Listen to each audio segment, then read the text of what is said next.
Big Sills National Football Show. Pull up a chair. Put your phone in the right place. Your tablet, your desktop, because we're going to go on a ride today. Football Monday. Appreciate everybody stepping in with us. Thank you so much for chiming in. By the way, I want to send some love out to Jason Kelsey and to Micah Parsons. As Xander and I were just saying, you just get done playing an NFL football game, and the first thing you do is respond to Big Sills.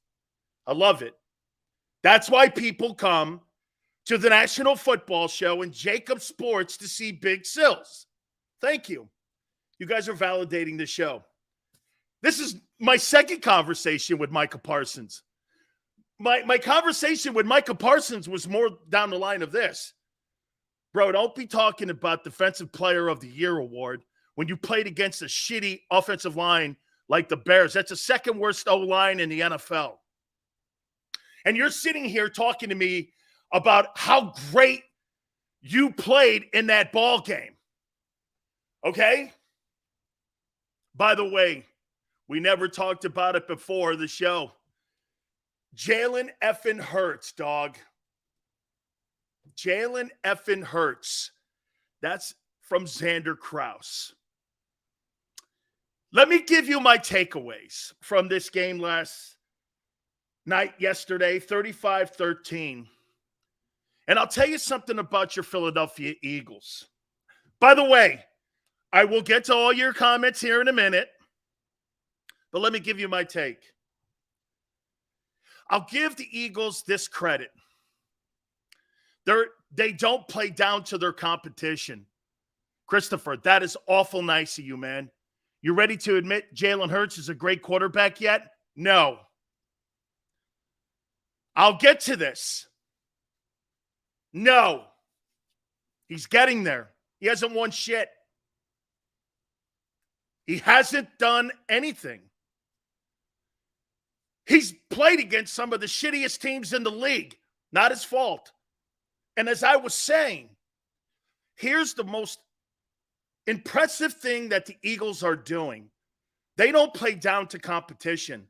I think that's one of the hardest things to do, is to maintain consistency where you play to your level every single week. They absolutely, play to their strengths every single week. You never see them play against a football team that's inferior to them and play at their level. That is absolutely great coaching and player accountability. Okay? Samuel, can't call you big, whatever. Okay? At the end of the day, I will say this to you here. It's impressive on what the Eagles are doing by not playing down to the competition that they have each and every single Sunday. I mean, look what they're doing. They played against a Steeler team that's the worst Steeler team in my lifetime. Then you're going to turn around and play against another team on Thursday night that's maybe the second worst team in the NFL. Before you start putting roses in Jalen Hurts' locker room, these are some of the worst teams on the planet. That Steeler team averages 15.3 points a game. Did you really think that you were going to have a fight with them? That was not a fight. Hey, and by the way, the Eagles are playing the best football, but the 49ers got better. And I'm going to make a comparison to you with that 49er team versus the Eagles, okay? I did. I got the $20 chat. Christopher, thank you so much. Are you ready to admit Jalen Hurts is a great quarterback? I'll get to that in a second here. You don't have a Fred Warner on your team at linebacker. Do you have a Kittle? I don't think Goddard's as good as Kittle, but I think it's close. Trent Williams is the best offensive tackle in the game. Lane's playing better this year. He is. By the way, Jordan Mailata had all he could handle with Highsmith on Sunday. That was not a very good day for him. That was pretty impressive by Highsmith. And I thought they pressured the quarterback. Jalen played exceptional in that ball game. Okay, he did. Played exceptional. Packers and Steelers would probably be a good game, and Allen looked like shit. I don't think Allen looked like shit at all, man. I don't think he looked like shit. Actually, the Bills played people. Let me get into my takeaways here. The 49ers, you don't have a pass rusher like Nick Bosa either. The Niners are going to be a handful for any team to play, plus the quarterback is more experienced than Jalen. Jalen Hurts in the playoffs? Haven't seen it yet. I've seen Jimmy. I've seen Jimmy go into Dallas and Green Bay and win and get to a Super Bowl and win an NFC championship. I don't know. I've seen that. We'll see when we get into those months, and we'll see where we are when we get to that point. Let me give you the takeaways. It's a football team you were supposed to dominate, and you did. No question. The Eagles are absolutely impossible on 3rd and short. You cannot stop that offense. I don't care if you're the Bills, the 49ers, whomever. They are impossible to stop on 3rd down and short. Impossible. A.J. Brown, hey, by the way, what is that with that drug test this morning? What in the world are you doing, NFL? I hope you're drug testing numerous guys in the league, too, that have great performances. What were you thinking? He is a complete mismatch. He's been a mismatch every single game that he's played in this year. This guy's got hands like Chris Carter. Goddard is a weapon. He may not be Kittle, but Goddard, okay? Goddard is a weapon. Like I said, that Steeler team is the worst Steeler team in my lifetime. And to the Eagles' credit, they completely dominated them in that ball game. The Eagles right now, who they've played, combined record 23-30. They've played only 2 winning teams on that schedule. But like I said, the most important thing that Philadelphia does, they do not play down to competition. They play to their level every single week, whether they're good or bad, indifferent, close to them, people hyping a team up. The Eagles do not play to a team's ability, which is a absolute great coaching thing for Nick Sirianni and his coaching staff. No rust. There was no rust coming out of the bye, the way they handled themselves. A.J. Brown right now is on pace for 1,600 yards. And by the way, Shane Steichen, in my opinion, has called absolutely brilliant football games this year, and he's called a great football game, in my opinion, on Sunday. He is spectacular. The more and more, he's 16-4 since he's taken over the play calling duties for the Eagles. It's pretty remarkable. By the numbers now. I'm going to get to your takes in a minute. 34 minutes they held the ball. Steelers had more plays. Wow. 3rd down, 7 of 12. Steelers 1 for 12. Kenny Pickett's got a long way. That's the worst offense in the NFL. And by the way, you're going to be playing against the worst run defense on Thursday. Not really a lot of tests coming up here. 4th down, they're impossible on 4th down. Total yards, 401 to 300. Individual, Jalen Hurts, 19 of 28, 285, 4 touchdowns. Congratulations, he's up to 10 now. Kenny Pickett, 25 of 38, 191 and a pick. Sanders, 9 carries, 78 yards. He's on pace for 1,400 yards.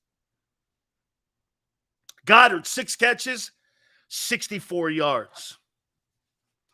There was no doubt they took care of a shitty team. What do you want, merit badges? You're supposed to take care of shitty teams. We said we were like this on Friday. I'm not sure they can score 20 points. Why are you like, I mean, let me put this to you, what I saw the 49ers do. The 49ers dismantled a Rams team with Aaron Donald and Jalen Ramsey and Cooper Kupp on it.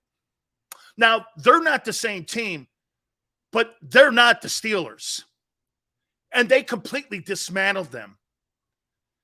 They dismantled them. You dismantled a shitty Steeler team. I mean, I don't know. Then you're going to play what? The Texans? This is going to be very interesting to see how this thing plays itself out here. Those are my takeaways. I don't know.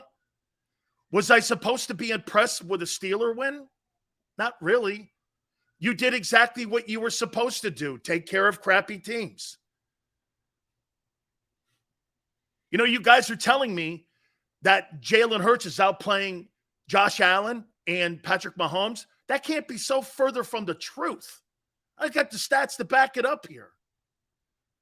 They dismantled the Rams. Rams won a Super Bowl. And I get it. They're not the same team. And Christian McCaffrey, I see why Howie wanted him. He is an absolute weapon. He is a weapon. Dude, that kid, now the question will be with him. And you know what the problem with the 49ers is? Getting all their dudes on the field. Getting all their guys playing and getting them on the field. Rams are terrible. Not as bad as the Steelers. Not as bad as the Steelers, dude. And you're taking victory laps on a team that scores 15 points a game.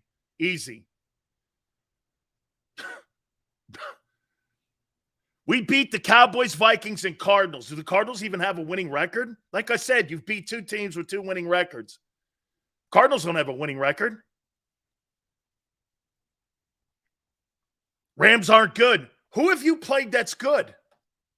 The Vikings and the Cowboys. Okay? Then again, I'll go with what Xander said. Not a lot of good teams in the NFL. And to the Eagles' credit, they are playing to their skill set, not other teams' skill set. The fact he's saying the 49ers are a threat, you're an idiot, dude. Everyone on the planet knows that the 49ers are going to win the West now. And by the way, this isn't college football. Nobody gives a shit about 7-0. They care about when they match up in the postseason. Nobody cares about records. They do care about home field advantage. I'll give you that. Nobody cares, though. This is not college football. 10-6 teams, 11-win teams, 9-win teams have won Super Bowls before. Nobody cares about how many wins you have in the regular season. Now, that, in my opinion, will go a long way when it comes to having the NFC playoffs go through Philadelphia. You're not going to get cheerleading here. That's not going to happen, my friends. You guys keep telling me that. Do you really think Jalen Hurts is outplaying a guy like Patrick Mahomes and Josh Allen? I actually got the numbers here. And because you guys like to forecast and project out, let's do that right now. Jalen Hurts is on pace for 345 completions and 515 attempts for 4,369 yards, 67% completion percentage, 24 touchdowns, 5 picks, at 105.1 quarterback rating. Josh Allen, 641 attempts, 420 incompletions, 5,438 yards, 65.5 in percentage, 46 touchdown passes, 15 picks, 105.9 quarterback rating.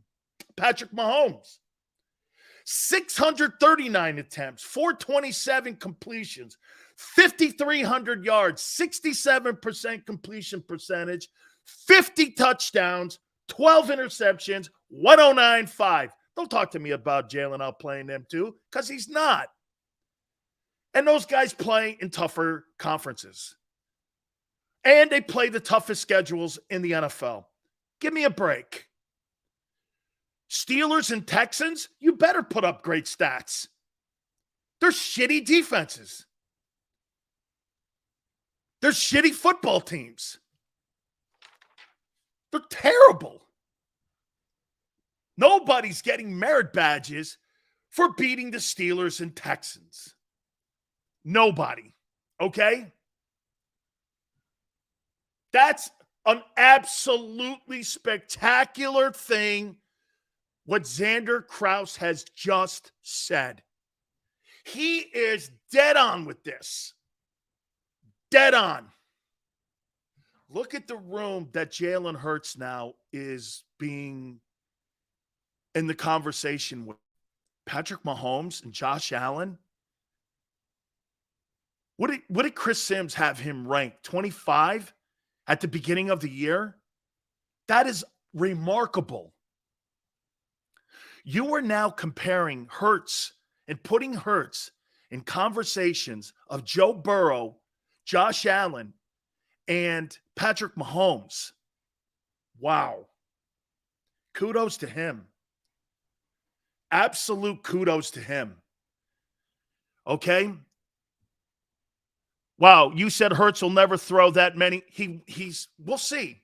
He's got 10. He's got 10 touchdowns. I don't know. He almost doubled his total for the season in one game against a shitty Steeler team. 104 quarterback rating against the shitty Steelers. 85. Congratulations. You did your job. Congratulations. You didn't rob a bank. Paul says you're wrong a lot. Really? The teams you've played, man, have been terrible. Bills and I'll tell you what.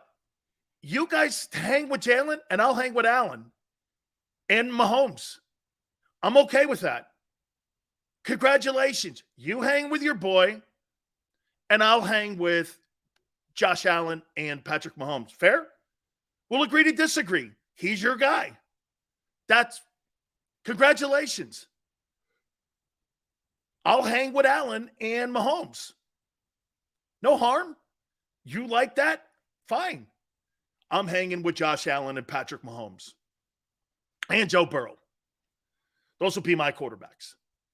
You want Jalen Hurts and styles like Lamar and Kyler Murray? That's fine. Those guys don't win Super Bowls. They don't. They haven't. Go ahead. Go ahead. By the way, I do think that the Eagles, by the way, there's no question that they're head and heels, I think, above every team in the NFC. Maniac, Jalen's your quarterback. Congratulations to you. We'll see at the end of the day. Like I said, I predicted Bills and Eagles in a Super Bowl. We actually have that on tape. Go back and find it. Okay?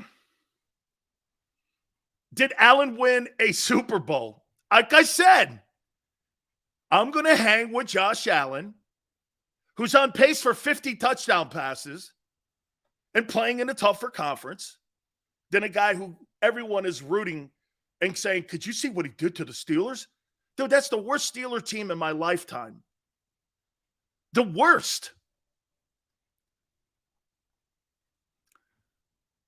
Bill struggled with the pack.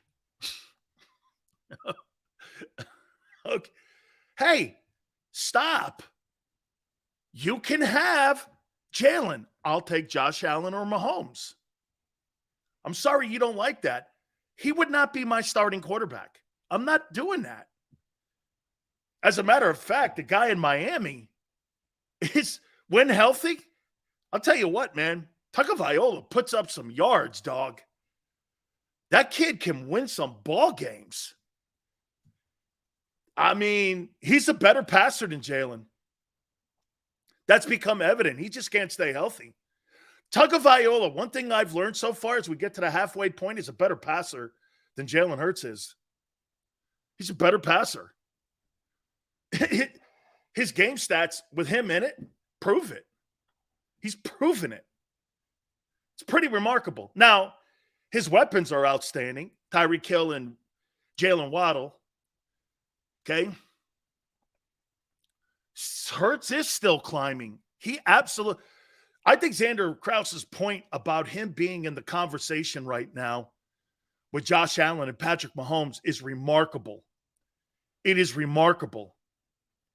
Hurts is more consistent than Tua. That could be fair.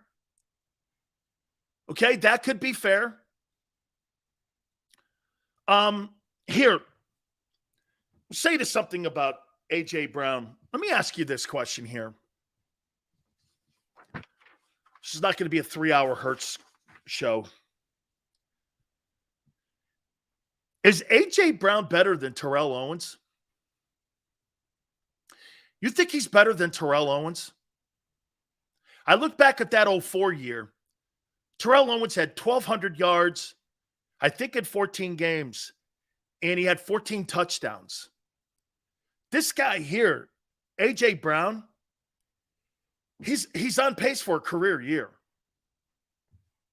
He's on pace for a career year here. Is A.J. better than T.O.? Would you put him in that conversation? Who would you take if you had to line up a wide receiver? Would you take Terrell Owens or would you take A.J. Brown? Man, every time I watch him get in space, he outjumps people. How many times did we watch him outjump double coverage? Remember I told you he was going to be a weapon on jump balls, and he's been a weapon on jump balls. Okay? A.J. Brown, man, he looks better to me than Terrell Owens. I mean, I think his hands. T.O., A.J. dropped some balls. He did. He dropped some balls, didn't he, on Sunday? And I heard him in the press conference talking about it. T.O. was 31 that season. Isaiah, right? He's a little older. I think, if I'm not mistaken, Isaiah, I think that T.O. had a 1,400-yard year in San Francisco one season. Okay? Jay, you think T.O.? Man, he's awful good. AJ's great, but Owens is a bit better.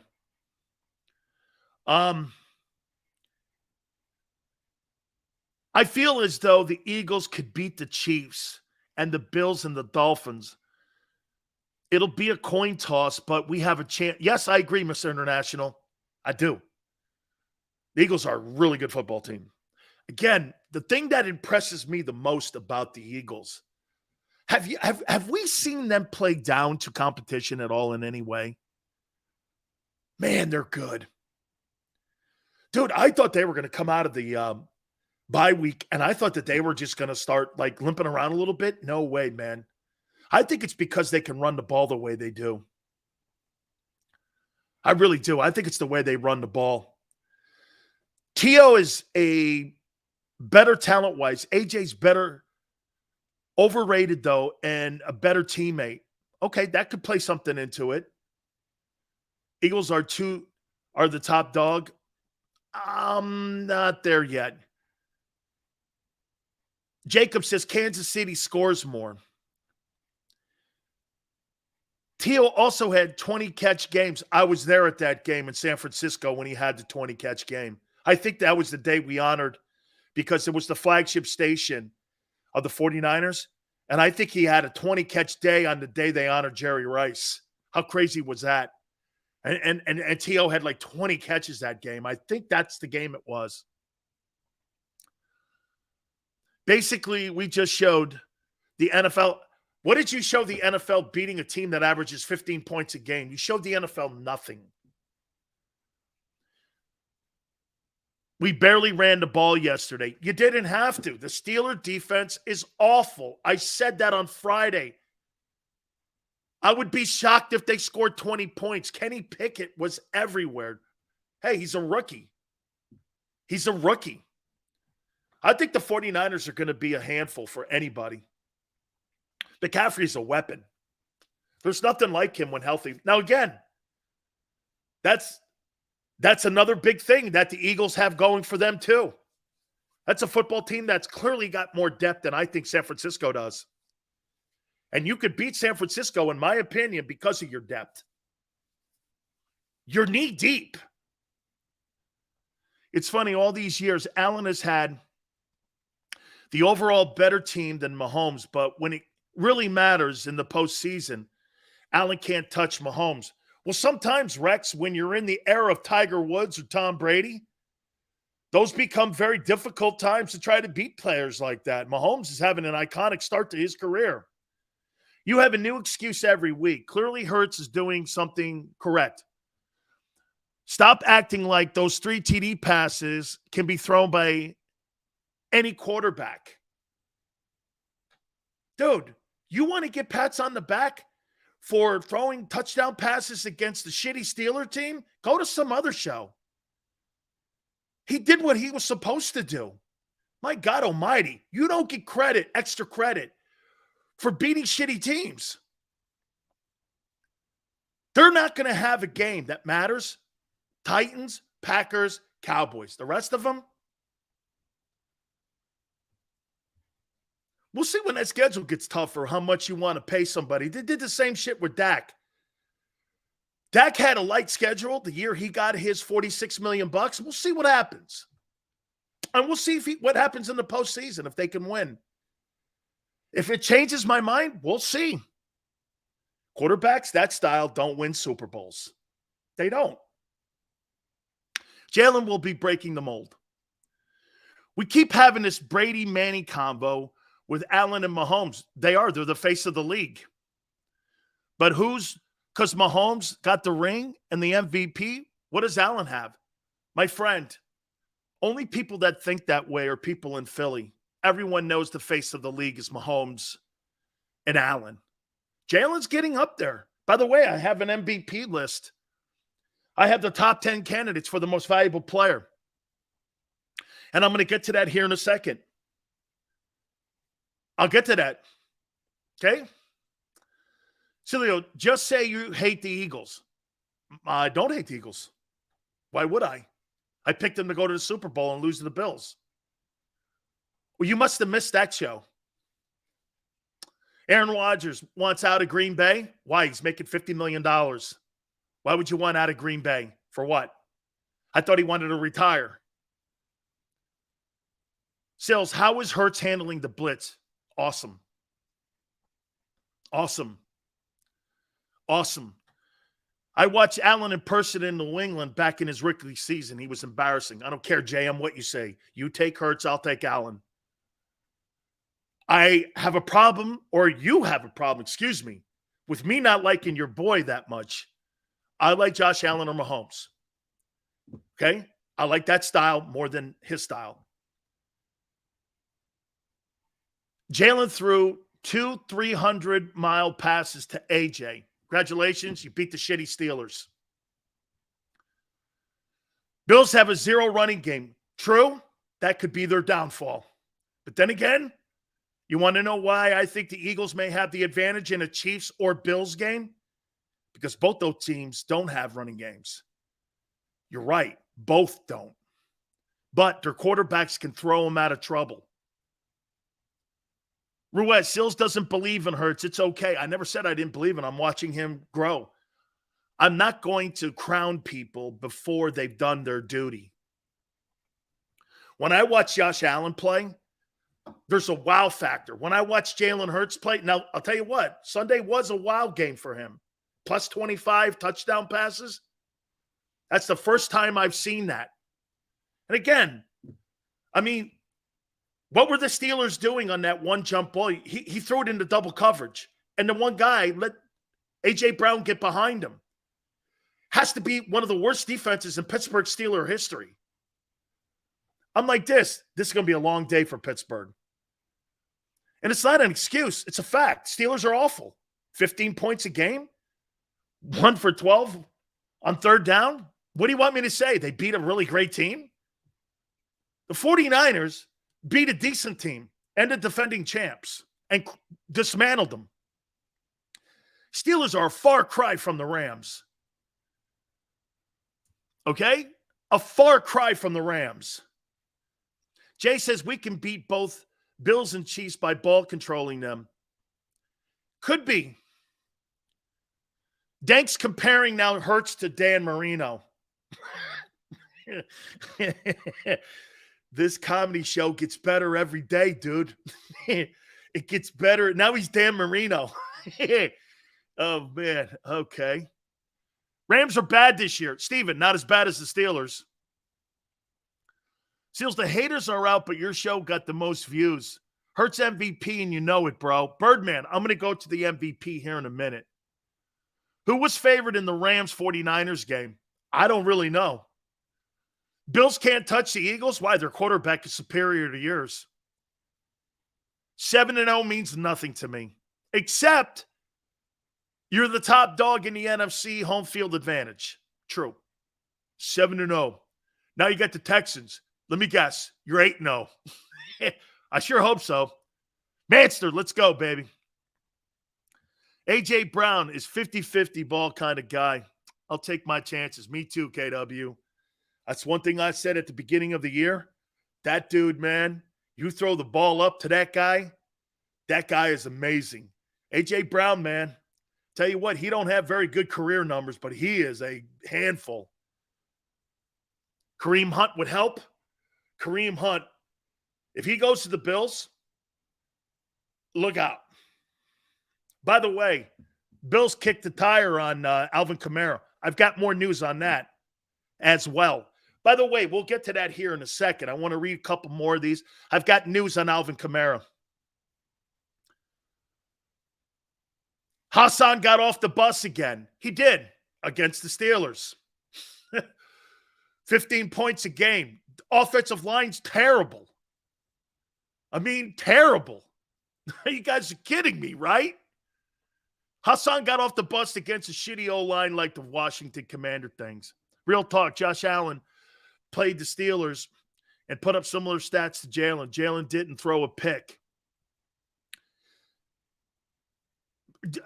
Allen's going to throw more picks than Jalen Hurts because he's asked to throw the ball more.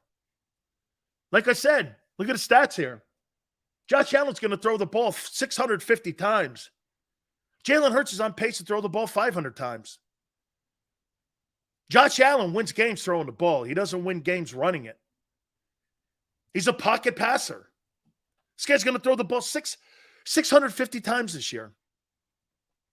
Eagles, 6 sacks. Congratulations. You'll probably have 7 versus the Texans. Wow. Raquin to the Ravens. Ravens just continue just to keep putting great players on that team. Boy, is that a game changer for them. Buffalo should have got Christian McCaffrey. That would have been frightening if they would have landed him. Too many picks, though. Sills, why are you consistently moving the goalposts for Hurts? Because Hurts is getting better. That's why. Before, we were comparing Hurts to Dak and Kirk Cousins. And so was everybody else in the league. Now you're comparing him, like Xander said, to Mahomes and Allen. The bar has changed because he's improved. Common sense. Don't you see that? Or do I have to point everything out? Okay? Thank. Congrats to you. You beat a shitty Lions team. Absolutely. Okay? I saw that. Raquin Smith to the Ravens. Incredible. DaCosta doing it. Same line that they used to do it with Ozzie Newsome. MVP talk, I'm going to get to that here in a minute, my friend. I will, GT.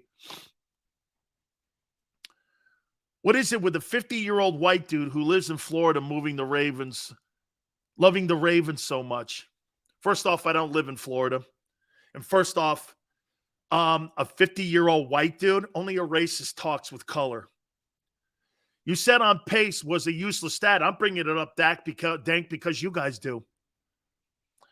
We need to address the issue. How do guys beat San Francisco? You know what, Steven? I think you beat San Francisco this way. Let's see who's healthy on Sundays. When's the last time they had a full team on Sundays? They didn't even have a full team on Sunday, and Joey Bosa is a bitch. He's the second best defensive lineman in the league. He is. Nick Bosa can play. He is something else, man. That dude gets around the wheel. Pressure, Jimmy. They did. Donald had a couple sacks. He still terrorized them. Christopher, Jalen Hurts, 19 of 28, 285, 4 touchdowns, no picks. Josh Allen, 20 of 31, 424, 4 touchdowns, 1 pick. Very similar passing attempts, much more yards, more explosive plays, I guess. That's their numbers against the Steelers. The guy threw for almost 450 yards. What are you talking about? Dude, you hang with Jalen, I'll hang with a pocket passer. Congratulations. You like that style. Better hope nobody gets hurt on that team. Allen can carry a team. I don't know if Jalen can. We'll see if some of these guys get hurt, what happens. Everybody has that happen. Buffalo may have it happen. We'll see what happens. Long way to go yet. The Chiefs could have a catastrophic injury. We'll see what happens here, okay? Allen is more than a pocket passer. He is. He's a unicorn. Allen can only carry corned beef and cabbage. Jalen hasn't won shit yet. Destroyed in a playoff game. Allen has a higher chance of getting hurt than Hurts. Dominique, maybe. Maybe. He plays more reckless. Dominique, that's not a bad take. That's not a bad take. Okay? It's not.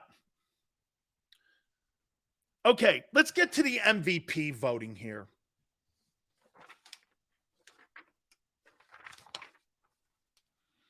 We have so much. Gary Cobb, by the way, 4:30 Eastern time. Here is the big sills. Week 8. We're now at the halfway mark, pretty much, of the NFL season. And here is the big sills, top 10 NFL most valuable player. And by the way, with my NFL alumni, as I told Michael Parsons, okay, I have a vote in this MVP that you see, you know that award show that the NFL alumni have at the end of the year? I have a vote in all this on who's the most valuable player. And if I think Jalen Hurts, and by the way, don't think that I won't take what we do here and you guys can't influence me. You can. That's why I do this. Okay? If it becomes a consensus where you believe that Jalen Hurts is the most valuable player, I'll listen to you. I used to do this on my radio show with my Heisman vote. I posted my ballot that I get for November. I got a November ballot already. I posted it on my Twitter page at Dan Sileo Show. Okay? Josh Allen was my October NFL Player of the Month. So you know. Here is Big Sills, Week 8. NFL Most Valuable Player race. Number 10, Christian McCaffrey, 49ers. Wow. Wow, wow, wow, wow, wow, wow. What a player. I mean it. This guy, hey man, and I get it, when healthy, he is an absolutely spectacular football player. But you know what, too, and I'll say this about Carolina. I don't mind Carolina what they did by getting rid of him. They need draft choices to retool that football team. Okay? Christian McCaffrey on a contending football team right now, I'll tell you what, man, scary. 85, Dan, will be in denial until they win something. Dude, 85, I don't know why people can't get this through their head. I picked you in March to go to the Super Bowl. What is your problems? Why are you denying that factor? You keep telling me I'm a hater. I was the first person in Philadelphia to say you were going to the Super Bowl. Do you know that? The first. Now everybody's got a fashionable pick. I was the first person in Philadelphia, in sports, in the broadcasting field to say the Eagles would go to the Super Bowl. That's a fact. That's a fact. Solo, what, you don't believe that? Xander's got it on tape. And I even picked the Bills to play them. I don't know what you're talking about. Number 9, NFL Big Sills MVP race. Wait a minute here. You said they was going to lose to the San Francisco 49ers in the stamp. Hey, Xander, can you pull that soundbite up, please? Because Dami's lying. You look like a Democrat now.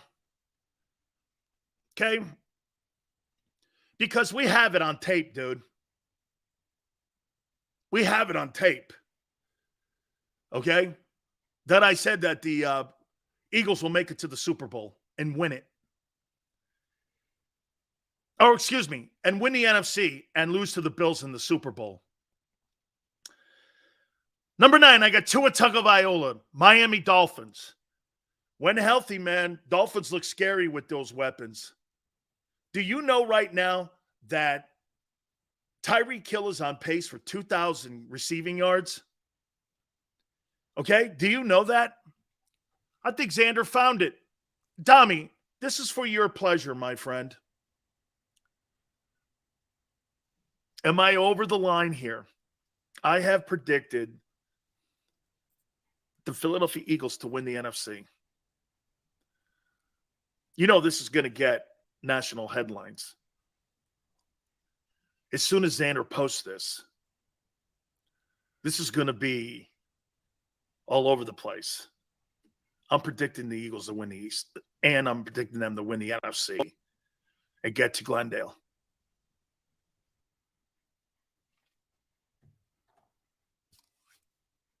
Dami, take a seat. Number 8, the greatness of Kirk Cousins. Yes, sir. Kirk Cousins, number 8. That Viking win looks like to be a pretty good win for the Philadelphia Eagles. Thank you, Xander, for doing that. It's not the same shirt. I got a different one on, thank God. Yeah. As you guys see, I got a collection of 4. I'm one of those guys. Okay? You know what? I'll tell you a secret. I'll tell you something I probably shouldn't tell you guys. Like, I like to wash the same clothes over and over and over again. Thank you, Dami. You know, I know. It's all good. Dan, it looks like you posted that today. Number 7, Justin Herbert, Chargers. Big Sales MVP race. I can't believe I'm about to say this. Are you ready for this? The NFL MVP race, according to Big Sills. I got to put my hands over my eyes. Number 6, Geno Smith, Seahawks. I can't look anybody in the face and say Geno Smith. I can't believe it. Geno Smith? Geno Smith. It's not a mood ring, you mood ring. What are you, a dork? It's a turquoise ring. It was a gift years ago. Geno is true. Hey, dude, I can't believe I got Geno Smith, man, at 6 right now in the MVP race. Wow. Here are your top 5 now. Bengals, Joe Burrow. God, is that guy a franchise quarterback? What a player. Number 4, Lamar Jackson, Ravens. Spectacular football player. And here we are now to the top 3. Big Sills National Football League MVP race. We are now in the top 3. Number 3.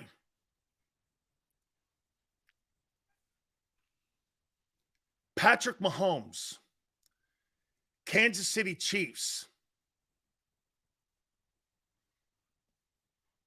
Now we're down to the final 2. Midway point of the NFL season. We are down to the final two. Let me recap here.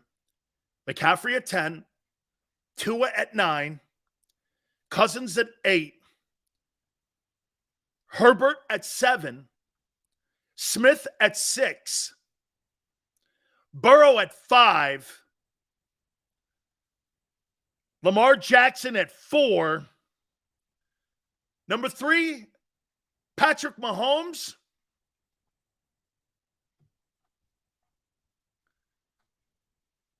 Number 2,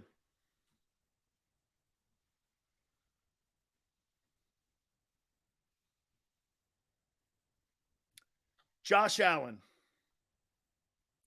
Buffalo Bills. And the leading contender for the most valuable player award. The halfway mark, fairly. As much as I like Allen more and Mahomes more, Jalen has carried his football team.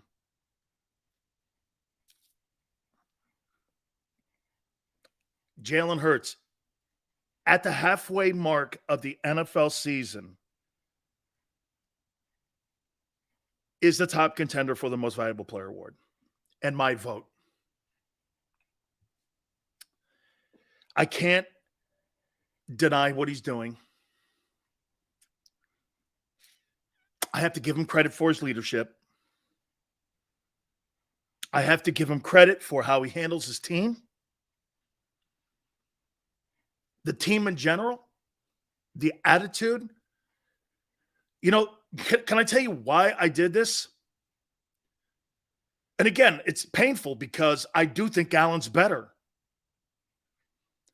But here's what these other teams do that the Eagles don't do. And I said this in the open. It was important for you to know why I put him number 1. Allen and Mahomes' teams sometimes play down to competition. The Eagles don't. And that's because the quarterbacks play. And it would be unfair not to recognize it.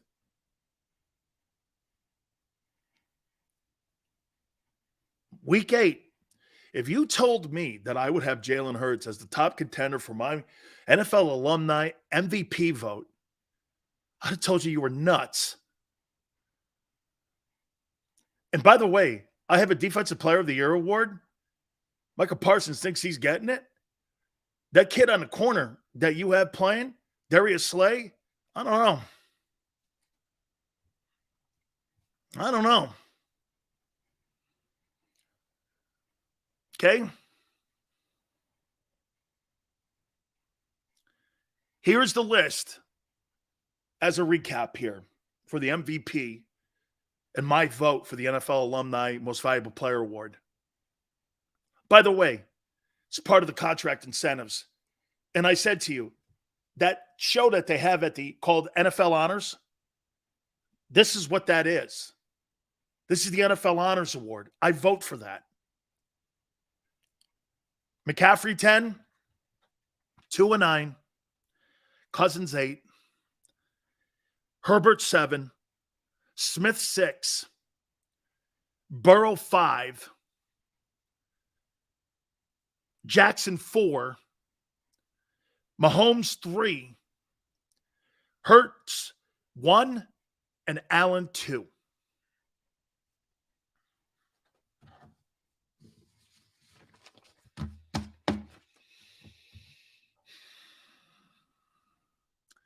How is McCaffrey on that list after 2 games? You must have missed him in Carolina. Parsons is going to take Sills' lunch if he keeps trashing him. I'll take that battle, dog. JM, I think you misunderestimate me. I think you can ask anybody who knows me. Don't let the smile fool you, kid. I'd rather you jinx Hurts than praise him. Thank you, Steve. Trust me, that was painful to do. Josh Allen is not Cam Newton. Cam Newton could never throw with the accuracy of Josh Allen. Are you crazy? McCaffrey will be hurt. You better hope it. Parsons is thin-skinned. Every time I say something, this guy claps back at me, calls me a troll, and I went like this to Micah Parsons. Funny, your owner doesn't think I'm a troll. Sent me a helmet last week. He's like, oh, yeah, your boss doesn't think I am. He's been on this show numerous times, dude. You might want to clarify that to Steven or Jerry.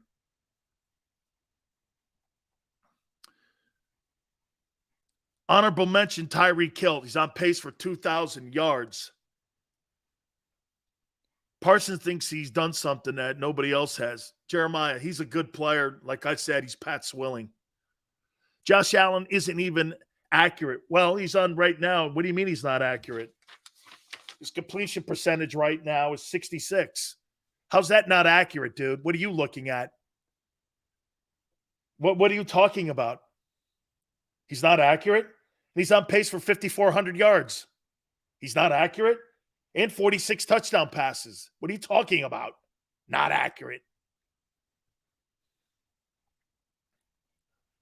The Eagles can hang with the Chiefs, Bills, and Dolphins. It'll be a coin toss. I think they can hang with them because they can run the ball and those other three teams can't.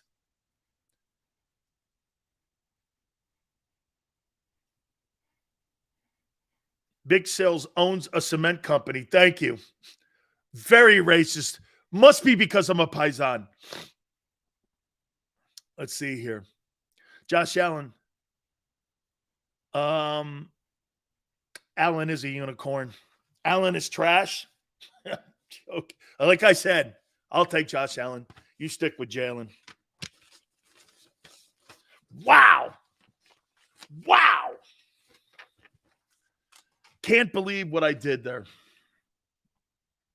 I can't believe it. Now, all that being said, don't get yourselves all crazy. You've got the shitty Texans coming up. Watch this.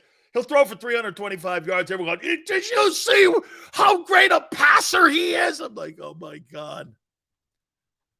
They're the worst run. They probably won't throw the ball, though, against the Texans. They're going to run it. By the way, with all those guys that they have that are a little bit nicked up, I wouldn't practice at all if I were them. I'd do a lot of film study, some walkthrough shit, helmets and shorts. I would not go crazy at all. And I would make sure I was healthy for that Texans. And what I'm looking to do, I'm looking to get out of Dodge. I don't want anybody.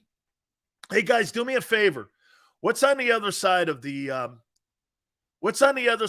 Texans? Is it the Titans? Is it the Titans on the other side? Eagles defense going to mug them. It's not going to – the Texans are terrible. Oh, it's Washington. Hey, the greatness of Tyler Heineke. Dude, now, hey, how about this? Not one team in the NFC East is underwater now. Everybody in the NFC East has got a 500 or better record. The kid Heineke, man, there's no doubt that Carson Wentz will never get his job back now. Yeah, Roquan Smith to the Ravens, that absolutely helps that football team immensely.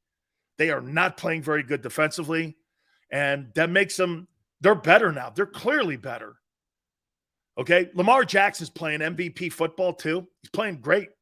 But they're just not able to get anything done on that side of the football. I'm shocked the Commanders are 500. I am. I'm shocked. Didn't realize one could max out YouTube names now. I'm stuck with this one for a while. Really? I don't know. Xander's teaching me everything about YouTube. I have no idea. Greg goes, the Rams stink. Stop it. So do the Texans and Steelers, dude. And the Rams are better than those two shitty teams combined. You make it sound like you guys are playing world beaters. You played two teams over 500. Wait a minute. No, I have to add Washington now. 500 or better. There's three teams. That's good. That's a good thing. That's a good thing. There's 3 teams now 500 or better that they've played. I like that. That's way better than it sounds now. Out of your 7 wins, almost half your teams with 500 or better win percentages. Okay, that's not bad. Like Xander said last week, hey, man, is there anybody really playing good outside of 5 teams? Man, you got a lot of teams like Dallas.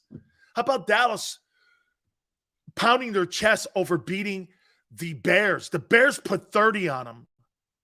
I'm like this. I wouldn't be crowing and walking around like you beat somebody, bro. I wouldn't be doing that. I would not. I would not. Guess who Philly plays next?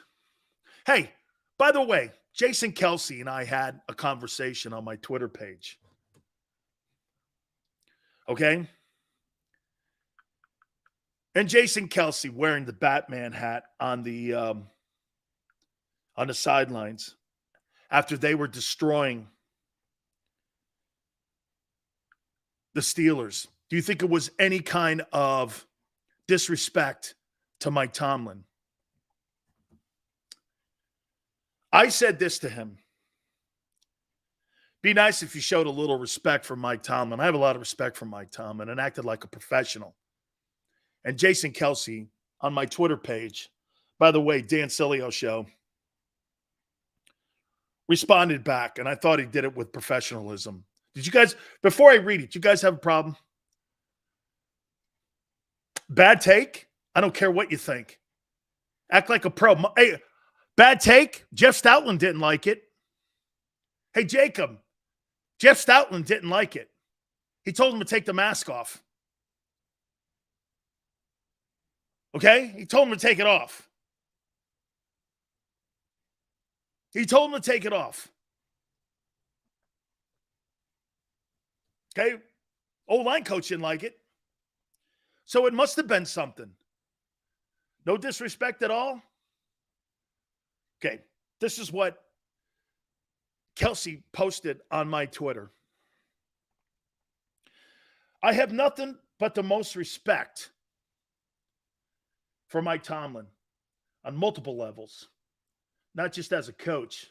The Batman theme is something our team is having fun with, especially with Halloween being tomorrow night, tonight.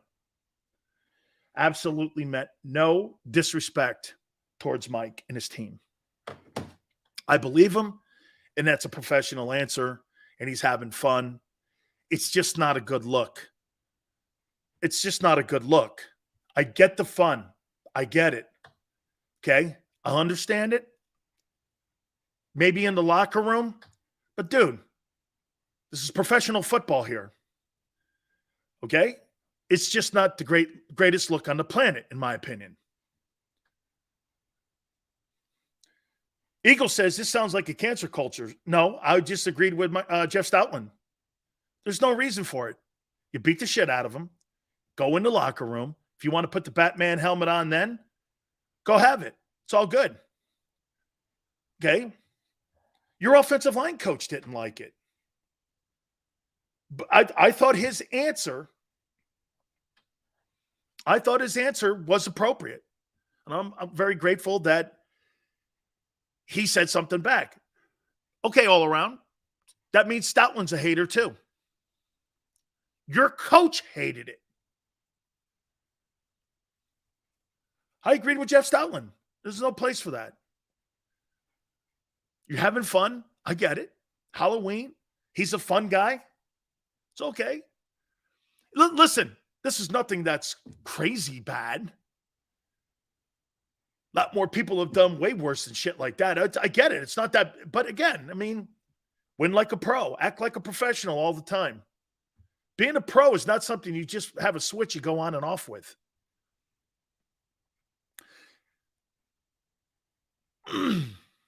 Hey, you know what? This is going to be the worst take I've ever had on that. I liked it, but I hated it. You feel me? I liked it, but I hated it. We loved it. We paid the money. Yes, you do. What do the Eagles do before the trading deadline tomorrow? Great call. I want to put that down here too. I have some news on Alvin Kamara that you're going to want to hear. By the way, he was an absolute terror show yesterday. He was a terror yesterday. And also on Kareem Hunt. We're going to take a look at Week 8. Don't forget, Gary Cobb also will be with us at the bottom of the hour in hour number 2. I've got the latest on Alvin Kamara. I've got the latest on Kareem Hunt. I'll tell you what those are, plus Week 8. Boatload of other storylines, too, in the National Football League. Please hit the like button. Hour 2 coming. Keep it here on the National Football Show. Go to get your game on. Go for the beers. Go for the cheers. Go for the hit and the hits. Go for the stakes and the stakes. Go to get your parlay on. Go to get your party on. Go for the scene. Go for the screens. Go for the gallery. Go for the win. Go to Ocean. Visit theoceanac.com to plan your visit. Since 1977 at Rafferty Subaru, we have always been about our customers and the community. Early on, a safe and durable option, we've evolved to become the best overall brand according to Kelley Blue Book. Over the last 14 years, we've donated thousands of dollars through the Subaru Share the Love event and found homes for hundreds of pets. The Rafferty family is proud of our 45 years in business. This month, celebrate our anniversary with special financing on select models. Visit us and see why.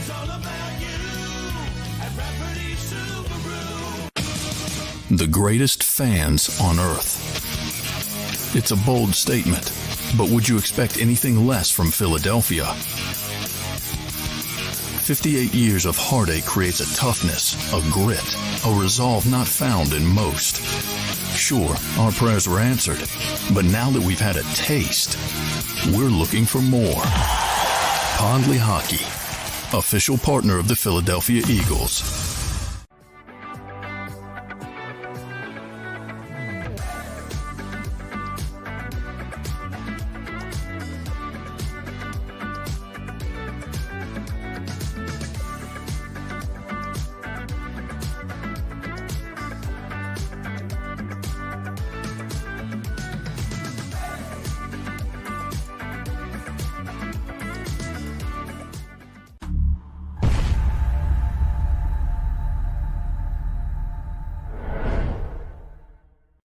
Welcome to Pondley Hockey.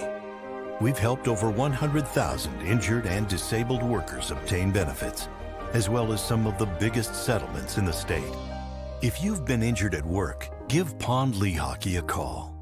Philly sports fans, I'm Tom Giordano from Pondley Hockey Giordano. First and foremost, thank you for watching the Pondley Hockey postgame show. But right now, we're giving away tickets to the World Series. Follow Pondley Hockey on Instagram and check out our posts for your chance to win tickets to all 3 Phillies home games. Go Phillies and go Birds.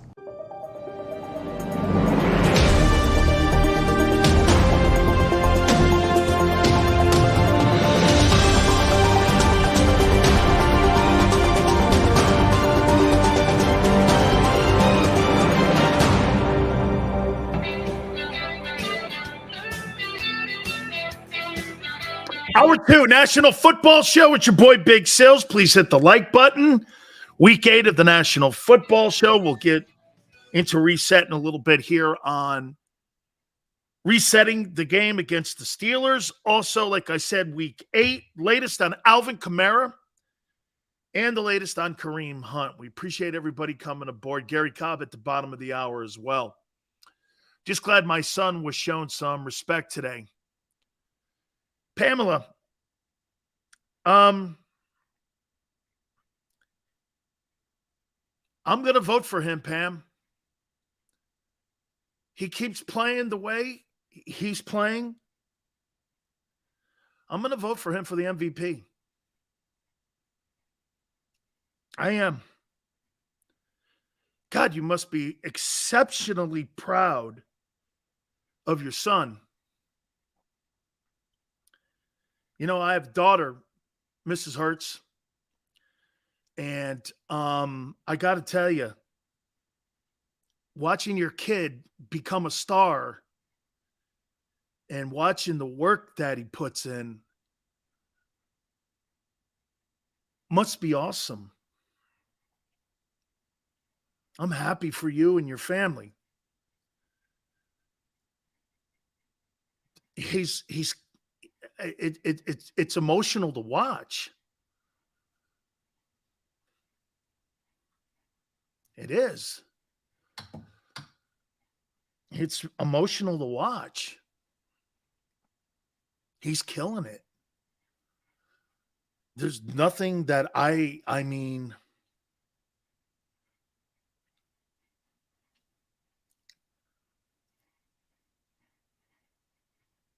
man, good for you. You know what too, Mrs. Hurts? Here's a kid that had his job taken away from him in front of the nation. He was a great teammate, and he took that to Oklahoma. Now he's taking it to the Eagles.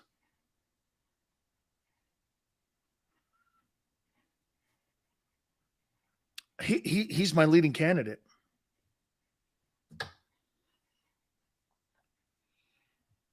We're not going to go crazy here. He's got a long way to go still, in my opinion. But, yeah, it's remarkable. It's some story. It really is. It's funny. Miss Hurts, just so you know, Micah Parsons gets pissed off at me. Jason Kelsey, he responded to me. I don't know what it is. I don't know what it is. I think it's these certain – I'm going to get to the Camaro news in a minute here. I don't know what it – maybe it's just these certain hot button words I use. But absolutely, I'd be an idiot if I'd sit here and not give the kid his props and what he's doing right now because, yeah, man, I mean, you'd be an idiot to sit here and try to – I'd be like old man Dan on the lawn if I said that.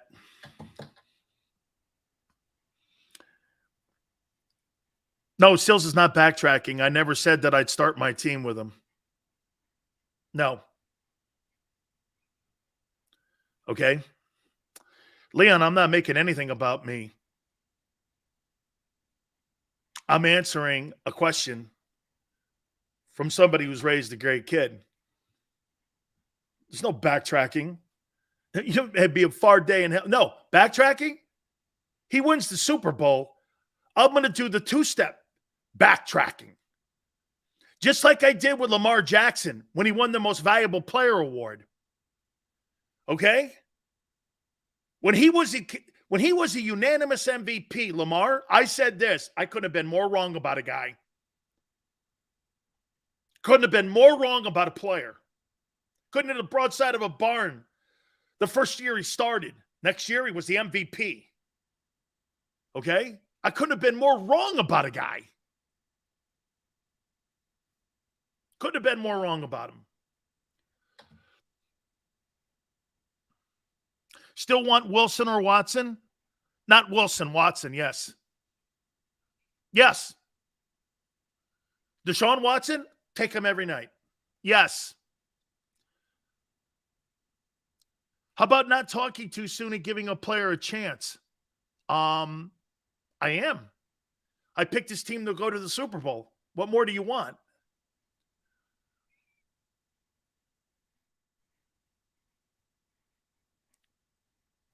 Thank you, Maniac. I appreciate that. That Smith move to the Ravens is remarkable. How about the Bears throwing their hands up? They need draft choices to try to help Justin Fields. He's terrible. It won't matter. Justin Fields is terrible. Logan says, you mock paying him $40 million. You go ahead and pay him. We'll see. Again, we're not there yet. Jesus criminy. News on Kamara. Let's get to that.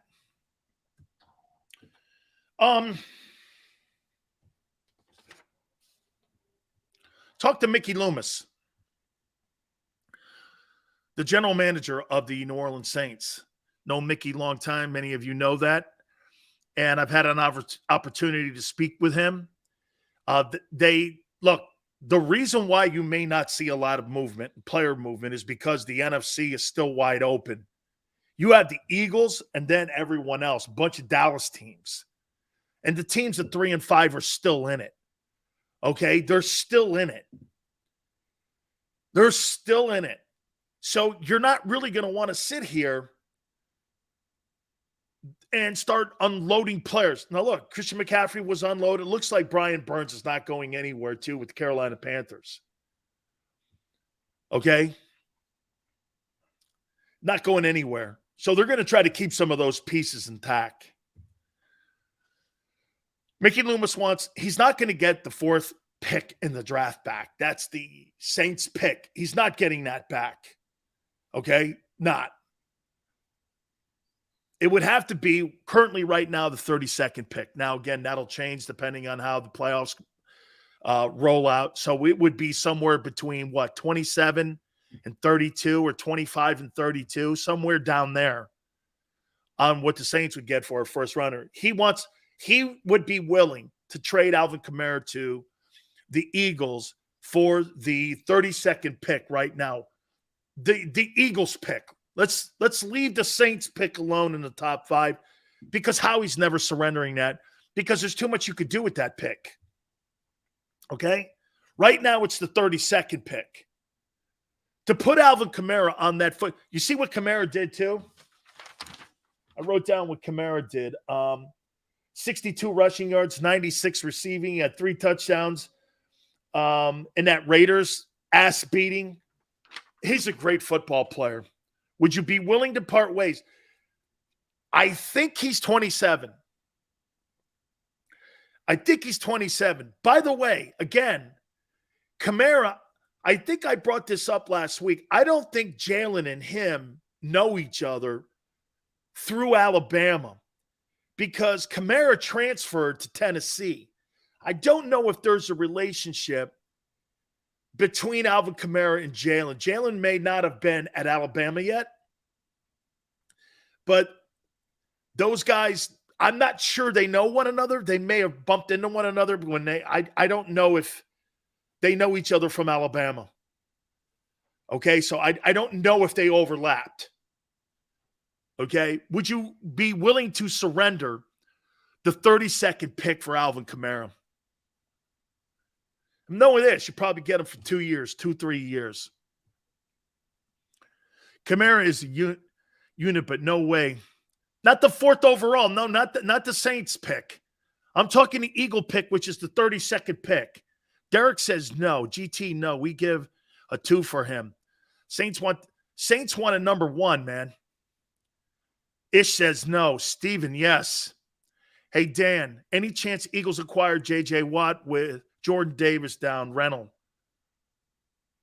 See, I think the Cardinals still believe that they're in it. By the way, did you see that one-handed catch that DeAndre Hopkins made? That guy is unbelievable as a wideout too, man. Dre says no, 32. No. Jacob, yes. If we get him, it's a guaranteed trip to the Super Bowl.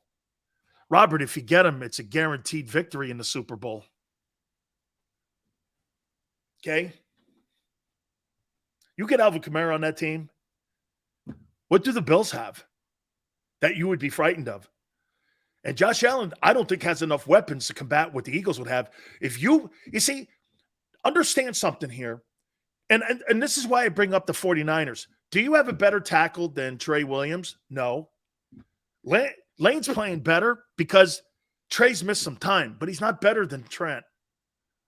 Do you have a better defensive end and pass rusher than Nick Bosa? No, you don't. Do you have a better linebacker than Fred Warner? No, you don't. Do you have a more versatile back than Christian McCaffrey? No, you don't. Is your wide receiver as good as Debo? Not sure. However, AJ's great. Okay? And your quarterback is more experienced than Jalen. Not saying that Jalen can't beat him. He can. Jimmy's very beatable, except for the fact that Garoppolo, with that win and that ass beating against the Rams, he's now 41-19 with the postseason. You guys keep dismissing this guy, and he keeps winning. Jordan Mailata had a rough day, my friend. You can talk about Mailata all you want. Highsmith gave him all he wanted to handle. He did not have a very good game. Once again, second move has been Mailata's downfall. And he's reverting back to some bad traits again. He can't get back into position once a guy beats him on the first or gets him in the second move. Mailata didn't have a very good day. That guy, Highsmith, you're lucky TJ Watt wasn't on him. Watt would have got to Hurts. That was actually maybe one of the worst pass protection games that the Eagle O-line has played. There were a few sacks in that ball game. That wasn't their stellar performance on protecting Hurts. Okay?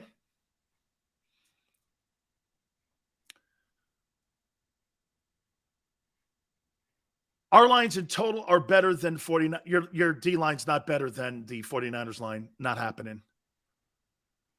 Kamara, Miles Sanders would be the backfield. Would be incredible. Sills, we don't have studs at every. No. Ish.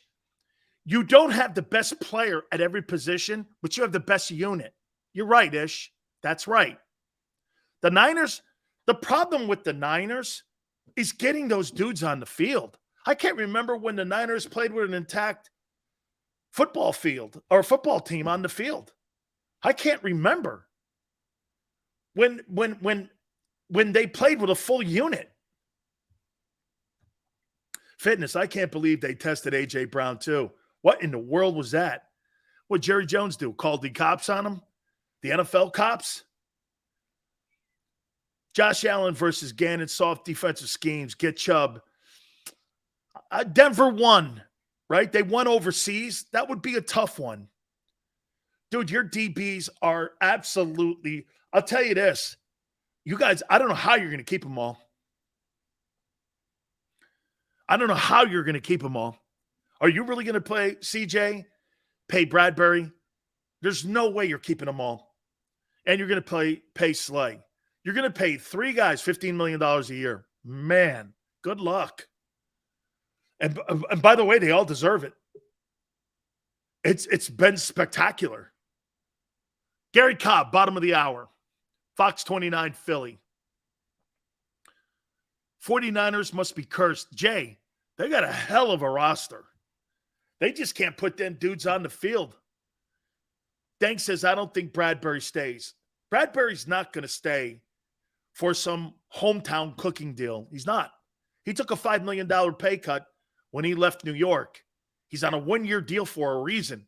He came in. He wanted to put up an all-pro season on, and he is. And he's going to get paid top dollar. And top dollar for the franchise tag is $17 million. That's what the market price is for a shutdown corner. He's not taking $9 million again. You're going to take half the pay to stay in Philly? Why?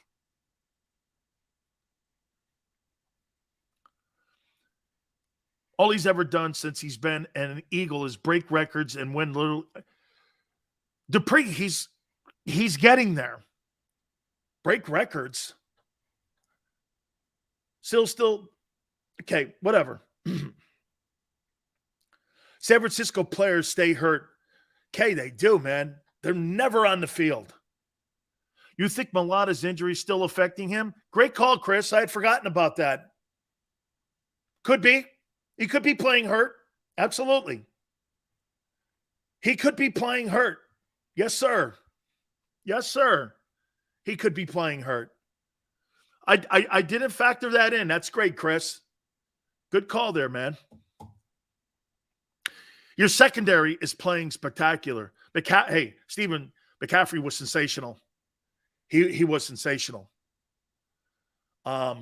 Just sensational. Thomas should have challenged. Hurts is on a list of 10 HAS for every stat. If we go to the Super Bowl and lose, I think some guys will take discounts to run it back. No, they won't. No, they won't. Why? Why would they do that? And I wouldn't want them to. What about the guy behind him? What about the guy coming up when his contract's up? You're trying to get the most money you can because these owners take us for granted. Why would I do that? Why would I give Jeffrey Lurie and Howie a deal when they're trying to cut money from me every chance they can or sit me when things aren't going bad? Have you guys forgot the 4-11-1 season when they were sitting players so they didn't get their incentives? Why would I take a hometown discount for an organization that does that shit? You could kiss my ass on that. If this season wasn't going the way it was, Howie would be sitting guys, and you know this, to get better draft picks and not pay guys their incentives. Why in the world would I come back and do something like that when this organization has shown itself to do that? You got to be high. Not doing that.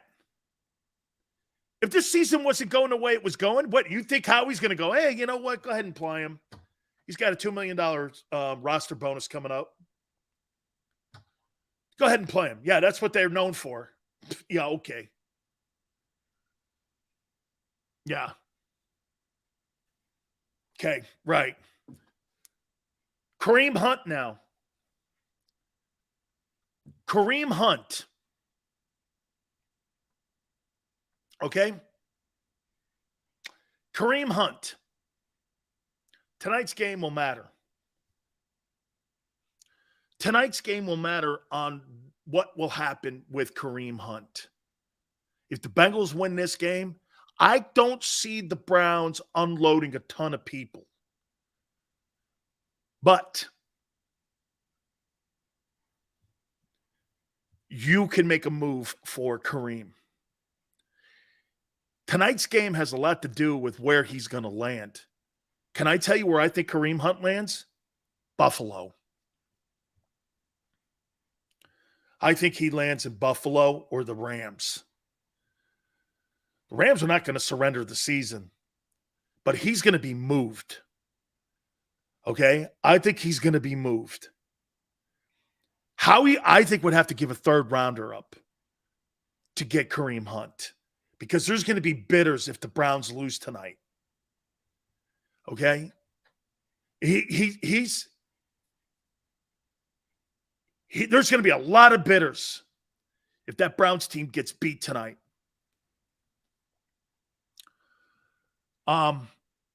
Rams Bills won't trade for Hunt. Why? They need running backs.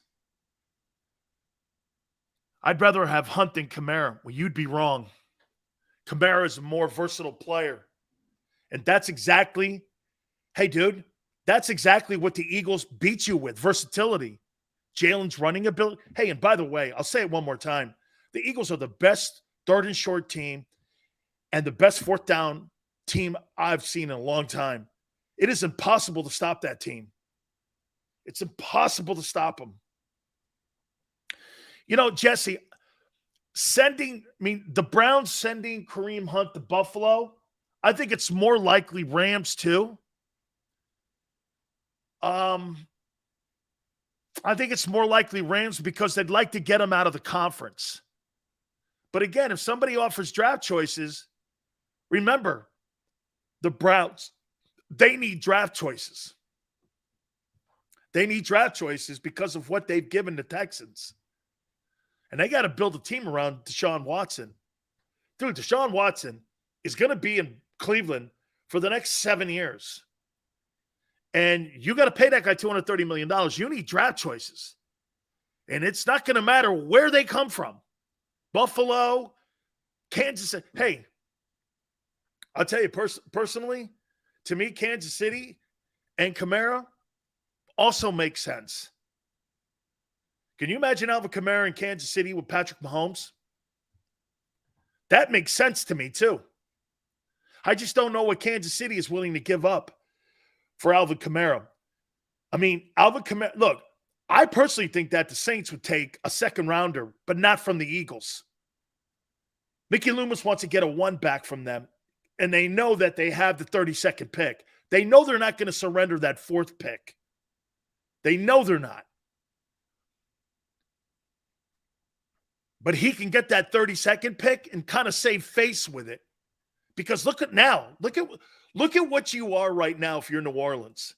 What Howie Roseman has done. Not only do you have CJ from him, but you now have their pick, their 4th pick in the upcoming April draft. And you're in need of a quarterback. Bro, not a good look for Mickey Loomis. Not a good look right now.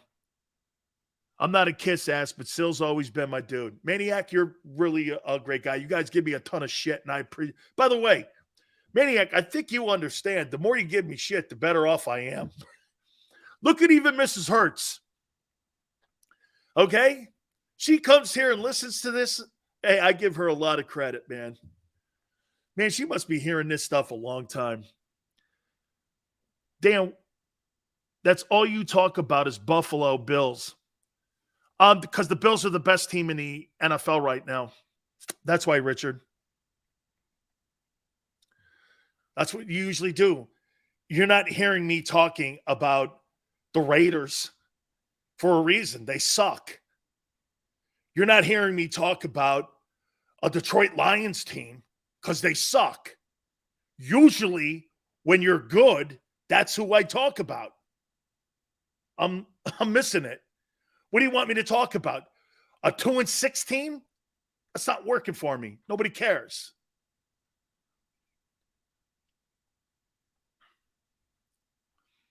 Eagles play the 49ers and Bills next year.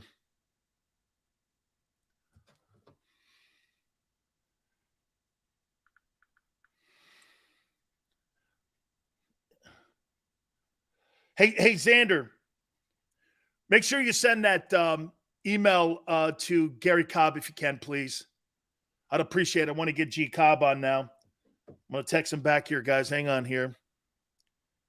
Got you, brother.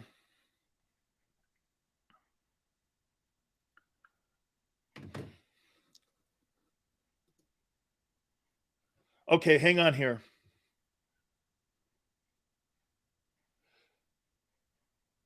The Gary W. one, Xander? Okay. Xander's taking care of it. We'll wait for Gary Cobb to come aboard with us here. Hassan got off the bus. Yale, that's who I predicted. I'll talk about Buffalo because of Jim Kelly and Ken Dorsey. Ken Dorsey's probably going to get an interview for the Carolina job. People push the goalposts when it's convenient. Ugh. Bills can't beat us. Yes, they can. Seals, give me a Hassan Reddick. Hey, he got off the bus again, man. He totally got off the bus again. Woo! Hey, one more time here. The Eagles at 7-0 look awesome. That team out in San Francisco beat up that Rams team, and McCaffrey was special. I am not saying, watch this. If you ever got that 49er team to get all their healthy guys with Fred Warner, with Kittle, with Nick Bosa, with Trent Williams, with Debo Samuel didn't even play and he dismantled the Rams. Not that the Rams are great this year. They're not. But that might be the worst Steeler team in my lifetime. I've never seen a Steeler team average 15 points a game and be that bad on defense. But here's the one thing. I'm going to get Gary Cobb in here now, and let's bring in Gary Cobb from Fox 29 now. Gary, I'll tell you the one thing, though, that I'm really impressed with what the Eagles do. They never play down to their competition. They play to their strengths every single game. And as you know, that's the one. I'll say this, Bills and Chiefs sometimes come down to competition, and you see them doing that. But the Eagles don't. I thought they come out maybe a little rusty, but no way, man. Just your thoughts on what you saw on Sunday. Well, I thought it was impressive, especially the way they threw the football. They clearly had an attack. They were going to attack, that matchup with AJ, and they felt they could take advantage of it. And really going into the game, I was thinking, hey, stay away from Minkah Fitzpatrick. But they didn't have any problem with him. I mean, he came over. He was getting there a little late, but still, he could have made a play to knock the ball down and everything. It just seemed like he really wasn't on top of his game, because he's got the size to compete with AJ. But AJ came down with the ball every time. He came down with the ball, made it look easy. In fact, and because really the first time, Minkah's there looking like he's Willie Mays going to make a basket catch, and AJ just goes up, catches the ball, and every time it was like that.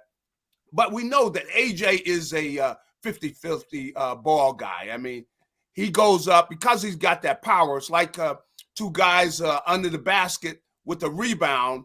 The guy that comes down with the rebound, like for that matter, a guy like Charles Barkley was a great rebounder. He wasn't that tall, but he was solid.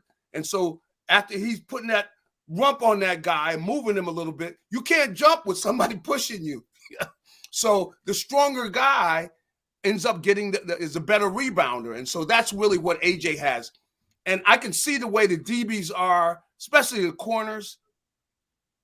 They respect him. They know he's bigger, he's stronger than they are. They're not crazy about being out there with him.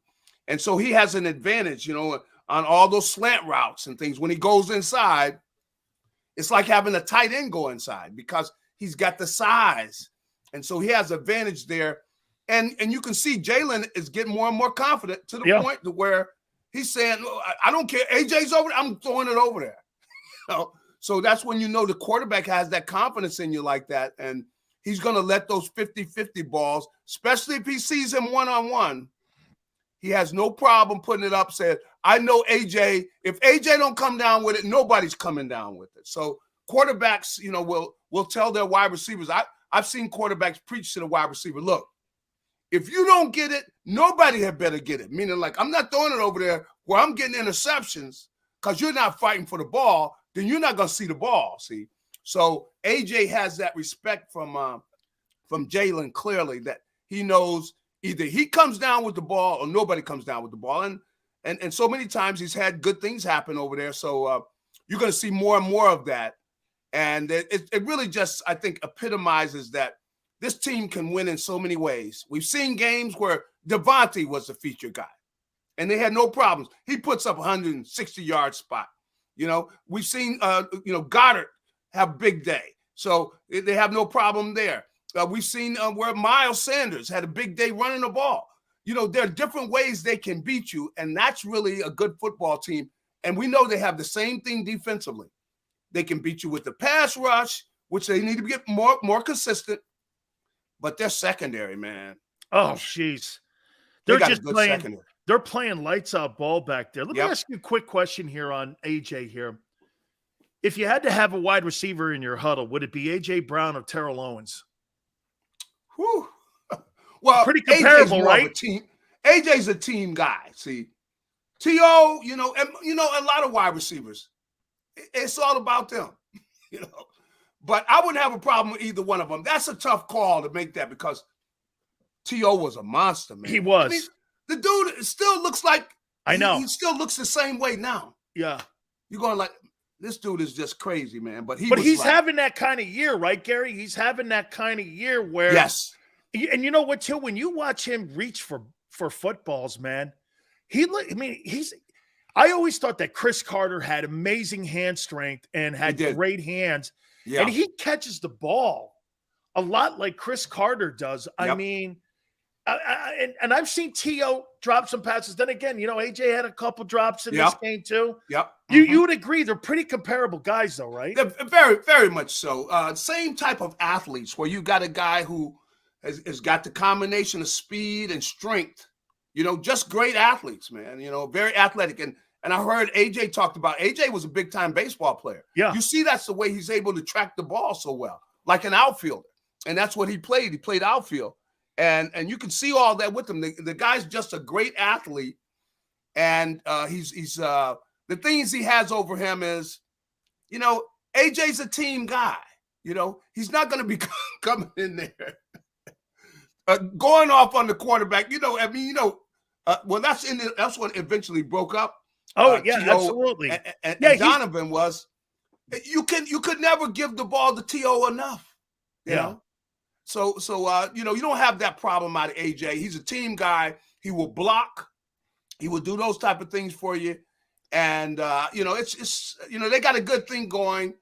The thing is, man, is football so tough mentally that it's hard to keep their foot on the gas all the time. I mean, in practice, you know, not going through the motions. Right. You know how you can go through the motions a little bit? Yeah. You know, I've had practices where, you know, I didn't tell the coach right after practice, Coach, you know I was going through the motions today. Yeah, yeah. You go through the motions where you're doing a drill, and you know what, you know, we do this all the time, and you end up losing your edge. And that's where, you know, chances are they're gonna have a game here where it's gonna be a clunker. You know, I mean, I haven't seen a team, you know, as long as I've been looking at football, where they somewhere maybe they made out of it and they still won. But even that Dolphins team, you know, they had some clunkers where they just barely got out of there. And the whole thing is, you know, you wonder if they have a clunker, will they get out with a W? You still can I tell you, Gary, one of the reasons why, and I got a topic here, and Jason Kelsey talked to me on Twitter, and I want to bring something up to you. It's funny you say that. I think after, and if my history is right, because I talked to Coach Shula years ago about it, one of the things that he thought that was instrumental in the Dolphins getting undefeated and going undefeated that year was because Greasy got hurt. And they had to put Earl Morrall in, and they put Morrall in, and that really raised everyone else's ability around him to say, all right, well, we've got to go out there, and we've got a purpose now, because if people remember right, historically, they didn't put Greasy back in until the Super Bowl. Yeah. I mean, so there was kind of like an adversity in that room there for them. That's a great point. That entire season here, and this goes to what Jason did yesterday. And I want to hear your thoughts. And again, it's Mike Tomlin. Do I have a huge problem with it? I said this. You're on the sidelines. Jeff Stoutland hated it. He had the Batman mask on. They're rubbing it in a little bit on Mike.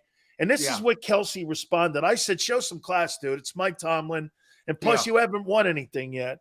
This is how he responded. I have nothing but the most respect for Coach Tomlin on multiple levels. Not just as a coach. The Batman theme is something our team is having fun, especially with Halloween coming tonight. Absolutely meant no disrespect to Mike and his team. That's the kind of stuff you're talking about, though, not staying on the ball. And again, you know, it's coming from him. So I'm like, hey, man, I completely believe it. But your take on, again, like you said, keeping your eye focused. You know, I saw them doing that. And, you know, a old school guy is going to be offended by that, you know, and you know the way the old school guys are. I mean, they're going to say, now, would we ever have let anything like that happen where you do? No, man, dude, no, you know. But I take it that, you know, they really didn't mean to offend them. I mean, these guys are in the entertainment. I was in the locker room afterwards. You know, that's just, they're younger guys. It's from a different, you know, stream of thought. They really didn't mean to offend him with that. It's just that these guys are going to do more things in all kind of ways. You know, they're putting stuff on their cleats. We never would have put all that stuff, you know, with all the things they do. I go in there, I'm going, man, what are you kids up to now? They're in there on the floor doing crazy. I mean, come on. You know, it's a different game.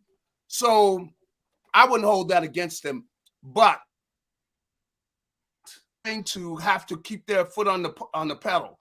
And what you just mentioned, and I forgot that. I do remember that with Earl Morrall and everything, in that it was something that really, if anything, probably was a good thing, because it gave them something else to battle. And see, that's what Jalen Hurts, you know, see, he's been trying to put these things out there for the team to go after, and knowing that you need that, you know, in order to keep your foot on the pedal, because they can't look like at Houston. Can they look at the film and go, wow, man, we got better get ready to play? Worst rushing defense, Gary, in the NFL they're playing against on Thursday night. Yeah, I mean, come on. they look at the tape, they can't help but get, overconfident and things. So they've got to have artificial things there to push them. And maybe having fun with this Batman thing keeps them going and things, maybe that does it. So that's what they're looking for. But what you said about the Earl Morrall thing is a very good point, man, that they had that there as something that really would push them when they had already shown that they were maybe the best team in the league, but they had something else to fight for. And the Eagles are if they might have to manufacture some goals. They might have to manufacture targets. They might have to manufacture, bad guys, whatever. Somebody said something in the other locker room, something like that. Whatever it is, they got like Michael Jordan did, Gary. He used to like make up all these like battles. Like Gary, someone said something about him and like Clyde Drexler. Drexler came back years later and went, I never said that. But Jordan goes, oh, they think that guy's better than me because of the draft and all this, or a kid. Right. And everyone's like, nobody ever said that shit. But Jordan made it up, You're right. He was. And again, you want to go in like these guys are trying to cut your throat, like this is a life and death matter. And you got to play at that level. That's when you play your best. Somebody's pushing you. They push you up there, in the competitive mode. That's when you get better in that atmosphere. So, yeah, I've heard of, and I knew about Michael Jordan doing that. And he pushed his guys. That's why he won. He pushed his guys. You got to have somebody, an antagonist. Come on. Michael Irvin was like that. I mean, come on. Guys, absolutely. Gary, how do you think the defense is playing? I think they're playing good football. I didn't think it was a great performance there yesterday because I will say this kid Pickett, he's going to be a good player because I saw the way he was nickel and diming down. And come on, they had like 16 play drive. I mean, come on, so he's showing he's got some patience. The kid is tough. I like that kid Pickett. I mean, I really was impressed with what I saw with him yesterday, as young as he is, or the fact that he's a rookie and things. So, but I think the defense, they haven't played their best football, man. They still haven't. They got some pressure on the kid. They got some sacks, but it wasn't the dominating thing. And I guess in a way, from having looked at Dallas and their pass rush, that Dallas pass rush, man. See, Gary, you bring a great point up here too about the Steelers. I mean, and I tried starting the show off by telling people that may be the worst Steeler team I've seen in my lifetime. Yeah, they're not good. Them and covering them. I mean, Gary, they averaged 15 points a game. Their O-line was atrocious. The offensive line is horrible. What do you take out of? What do you take out of something like that when you have an inferior opponent? Yeah. I mean, you want to keep yourself grounded and not get too high. Is that the key coming out of the game like that? You want to go out there and take care of business. That's what you want to do. And they did do that, meaning like, let's blow these guys out, get them over. Any chance of them winning is over. That's not going to happen. When you jump on them, so they did that. But that was not an outstanding performance defensively. I didn't think it was a great performance by the Eagles. I just wasn't. That line they've got is horrible. And I thought that they effectively moved the ball against the Eagles quite a bit of the day. They just weren't able to finish the drives. But they gained, was heading up near 300-some yards. They did. They had 300 yards. Yeah. I mean, and you got to realize you got a rookie quarterback doing that. And that's not a good offense. They don't have a good line. So, and they gained all that yardage. And so I wasn't crazy about the job the defense did, even though they did get a couple turnovers and they won the game. They're going to have to play better because they're going to see better down the road. And, I'm looking over there at Dallas. I saw the game they had. The Dallas isn't going, man. How about 49ers? I mean, Gary, how about the 49ers? I saw the Niners too. Yeah. They're going to see the 49ers are more physical.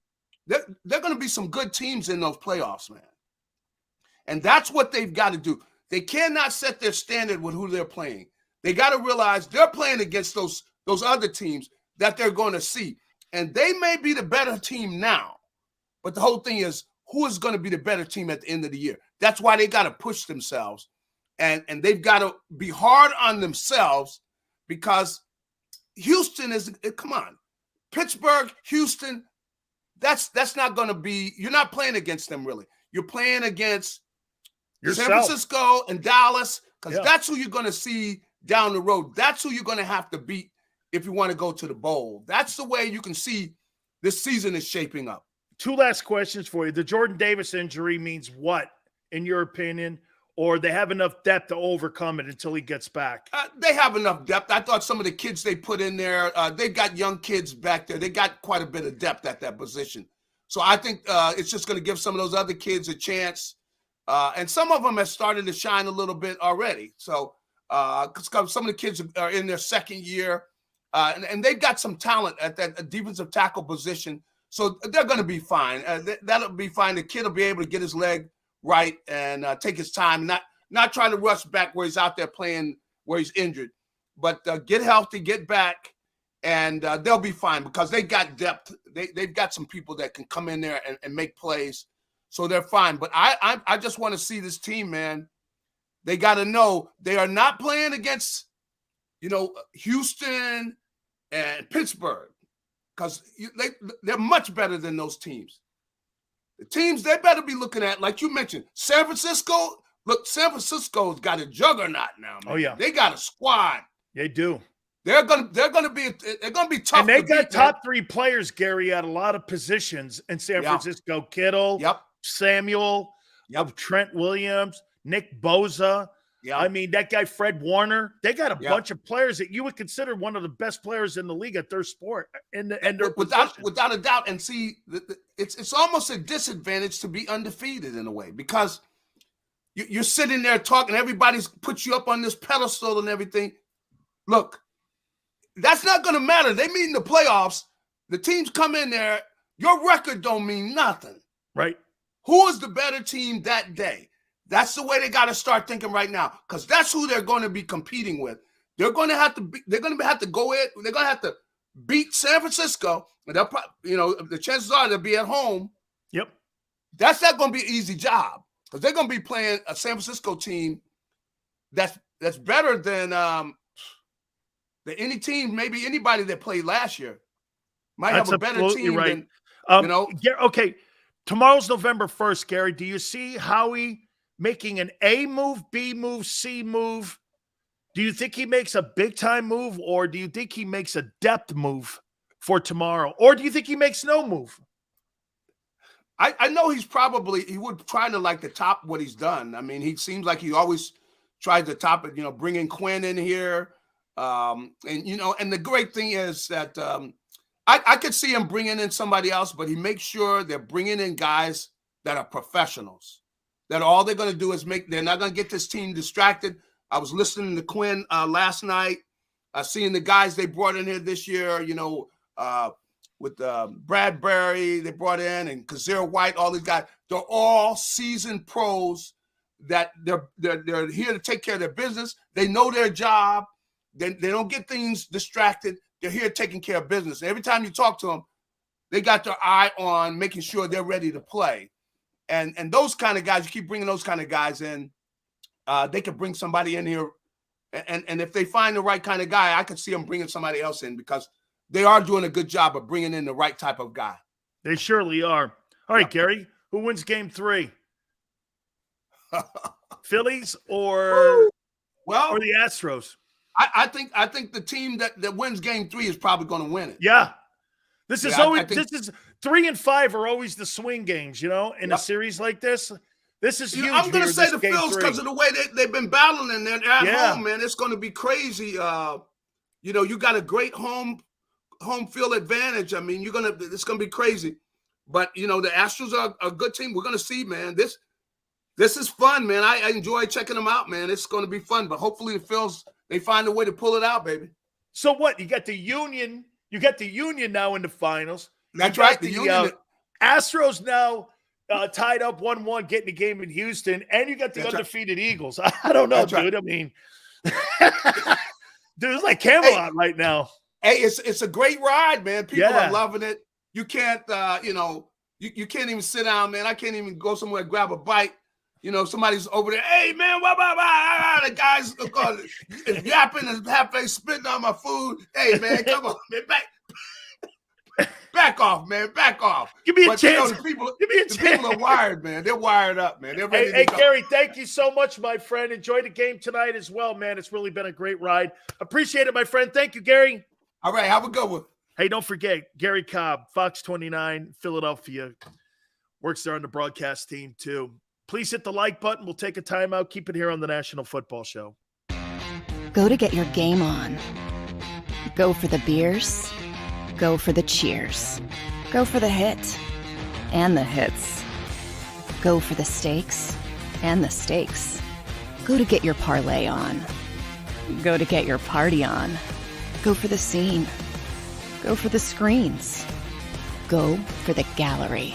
Go for the win. Go to Ocean. Visit theoceanac.com to plan your visit. Since 1977 at Rafferty Subaru, we have always been about our customers and the community. Early on, a safe and durable option, we've evolved to become the best overall brand according to Kelley Blue Book. Over the last 14 years, we've donated thousands of dollars through the Subaru Share the Love event and found homes for hundreds of pets. The Rafferty family is proud of our 45 years in business. This month, celebrate our anniversary with special financing on select models. Visit us and see why.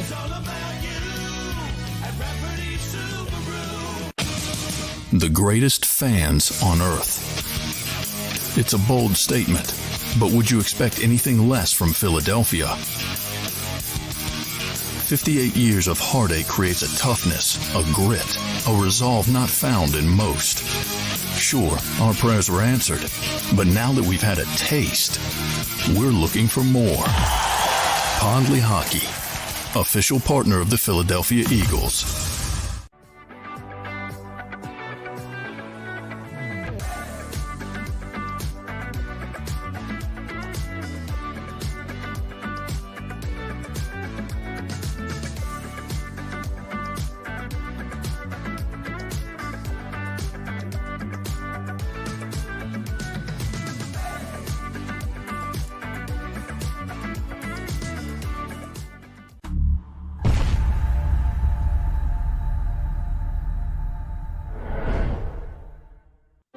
Welcome to Pondley Hockey. We've helped over 100,000 injured and disabled workers obtain benefits, as well as some of the biggest settlements in the state. If you've been injured at work, give Pondley Hockey a call. Philly sports fans, I'm Tom Giordano from Pondley Hockey Giordano. First and foremost, thank you for watching the Pondley Hockey postgame show. But right now, we're giving away tickets to the World Series. Follow Pondley Hockey on Instagram and check out our posts for your chance to win tickets to all 3 Phillies home games. Go Phillies and go Birds.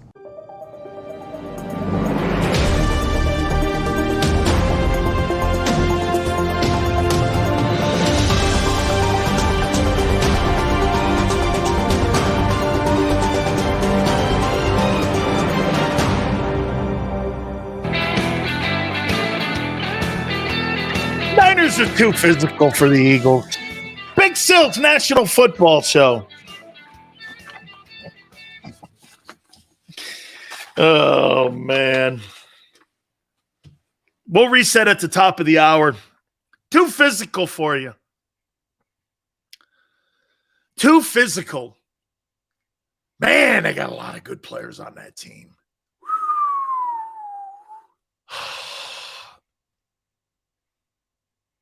Both number 1 seeds lost in the playoffs last year. Ooh, dank. Gee. The best records in football didn't do anything last year. Interesting. Dank, it's funny. I've been trying to tell people that. It's because you're with the best record. That don't mean shit right now, bro. It don't. Hey, how many times have we seen teams go into places and win? Mariota, hey, man, I love Steelers went 11-0 and then 11-5 down the stretch. Last year, too. Cardinals, man. Going untested an entire season doesn't fare well. Well, wait a minute, Vlad. Vlad brings a great point up. Okay? they've really not been tested all year because they're playing in the shitty NFC. However, Brady had 20 years of playing in the pathetic AFC East. Okay? But because they had a great record, now next year, that'll change. You're going to have a schedule like the Chiefs. You're going to be playing people every week. That won't go away now. Next year, you're going to have one of the toughest schedules in the NFL. And all those Houston Texans and shitty Steeler teams and Lions teams, that shit goes away. That's going to go away. You're not going to play cake schedules like you have this year. It'll change. That's why it changes every year on teams making it to the postseason and not. Sometimes teams, like, look at, watch this. You really think that the Jets and the Giants are real? Well, wait till they play a schedule next year. We'll see what really happens. They'll get their asses kicked. Okay? Jacksonville's, the Steelers, the Texans, the Lions won't be on your schedule next year.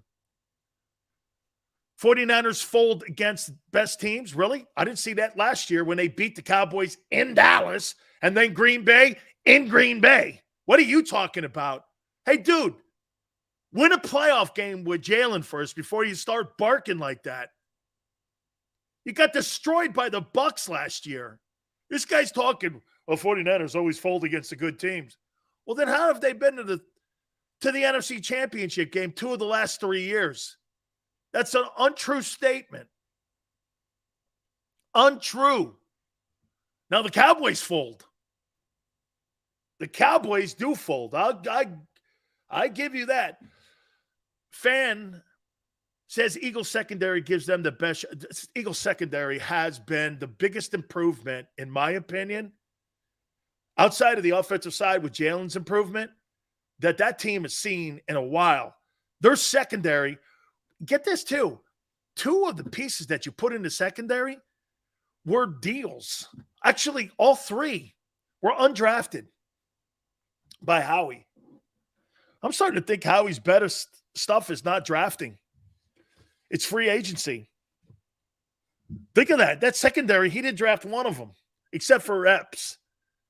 He didn't CJ and Bradbury and Darius Slay. Those are all other dudes. Howie Roseman didn't draft one of those guys. Okay? It's not like he's got an eye for college talent. He doesn't have an eye for college talent really at the wide receiver position. He went and got AJ. He didn't draft him. Now, Devontae looks good. But, I mean, he didn't draft like the best receiver on the team. He actually didn't draft any of the defensive backs. He didn't draft the pass rushers on the team. Not one of them. His linebacking core, I mean, it's been spotty at best. He drafted Maddox. Like I said, he didn't draft CJ, Bradbury, or Slay. Maddox is a good player. So is Epps. Okay? But those guys aren't the guys that are making the plays in the secondary, dude. Maddox ain't bad, but he ain't the others. Jesus. End of story.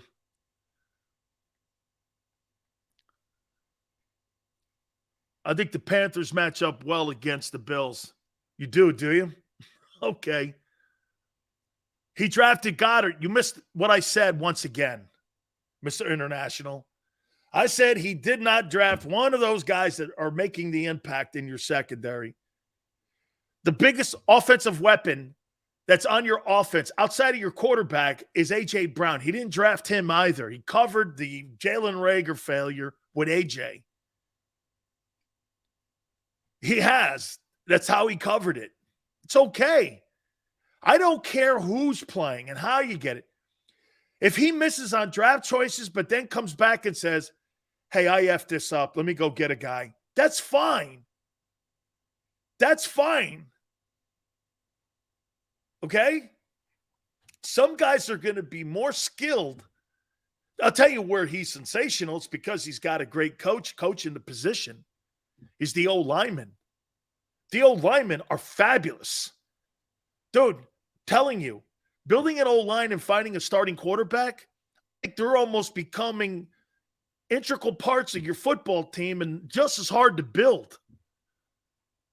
Building an O-line like they have in Philly, do you understand that's the one thing Randall Cunningham under the Norman Braman regime couldn't do? They could never put a guy. They had to go out and get Ron Heller from the Buccaneers. Okay, I mean, they didn't really have any O-linemen in the building. Philly, daily dose of shitting on the Eagles. You hear like ridiculous. Stupidity and ridiculous. Mr. International, SEALs can't tell when you're joking. That's a fact. That's a fact. Let's get Will Anderson. You're sitting there right now for him. Okay? Ron was a teammate of mine. Sills did Hurts. No, I did not. Sills, DJ Moore cost the Panthers the game yesterday. I saw that, man. He took his helmet off. I'm like, oh my God, man, that poor kid. Dude, you know he did not mean to do that, but you got to understand, you can't do that. How about, by the way, top of the hour, we're going to take a look at the NFL's Week 8. Can't believe I put Hurts MVP number 1. I'll reset that thing too. Makes me want to vomit in my vomit bag. How we should seriously start drafting the no effing brainers with half rounders and trade the players with the rest. He does a better job in making deals, doesn't he? DJ Moore got the game tied. I know, Stacy, right? Got the game tied and then did a bonehead play. But that's usually what bad teams do, right? You make a great play, but then you do something to cause. Can you imagine this? So DJ Moore made the play to put his team into overtime. Then he made the play to lose the game. Major says, I think Josh Allen is the best quarterback than Mahomes, but Hurts is making a name for himself. I feel the Eagles have a good chance to beat the Bills or the Chiefs. I do too. Finally, Hurts broke the pace for 17 touchdowns in 17 games. Yeah, he's on pace for 24. By the way, Mahomes and Allen are on pace for 50 touchdown passes. How you doing? Dan, can we look at the San Francisco schedule? Yes, we can. I like that. 49ers, baby. They're more physical than you. I don't mean that. I don't believe that. Hey, it sounded decent for a second, and then I went, no, I can't go there. That's not true. So, I have to do this.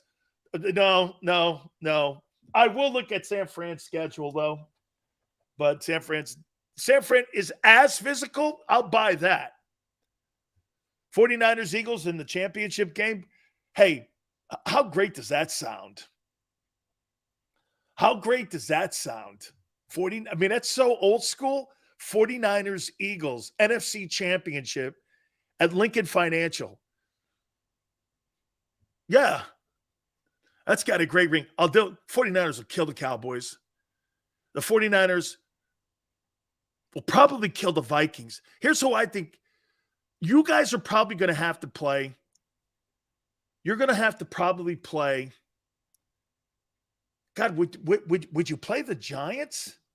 Probably, because you're going to play a wild card or the lesser team. Let's take a look at that. Run to the Super Bowl. The Giants schedule, Week 8 of the NFL. Let's do that. Hour 3. Hit the like button. That's coming up next. Keep it here on the National Football Show. Philly sports fans, I'm Tom Giordano from Ponley Hockey Giordano. First and foremost, thank you for watching the Ponley Hockey postgame show. But right now, we're giving away tickets to the World Series. Follow Ponley Hockey on Instagram and check out our posts for your chance to win tickets to all 3 Phillies home games. Go Phillies and go Birds. Welcome to Ponley Hockey, the largest workers' compensation law firm in Pennsylvania. With over 250 years of combined courtroom experience, we've helped over 100,000 injured and disabled workers obtain benefits, as well as some of the biggest settlements in the state. Even better, Pond Lehocky doesn't charge a dime until you win. If you've been injured at work, give Pond Lehocky a call. Go to get your game on. Go for the beers. Go for the cheers. Go for the hit and the hits. Go for the stakes and the stakes. Go to get your parlay on. Go to get your party on. Go for the scene. Go for the screens. Go for the gallery. Go for the win. Go to Ocean. Visit theoceanac.com to plan your visit.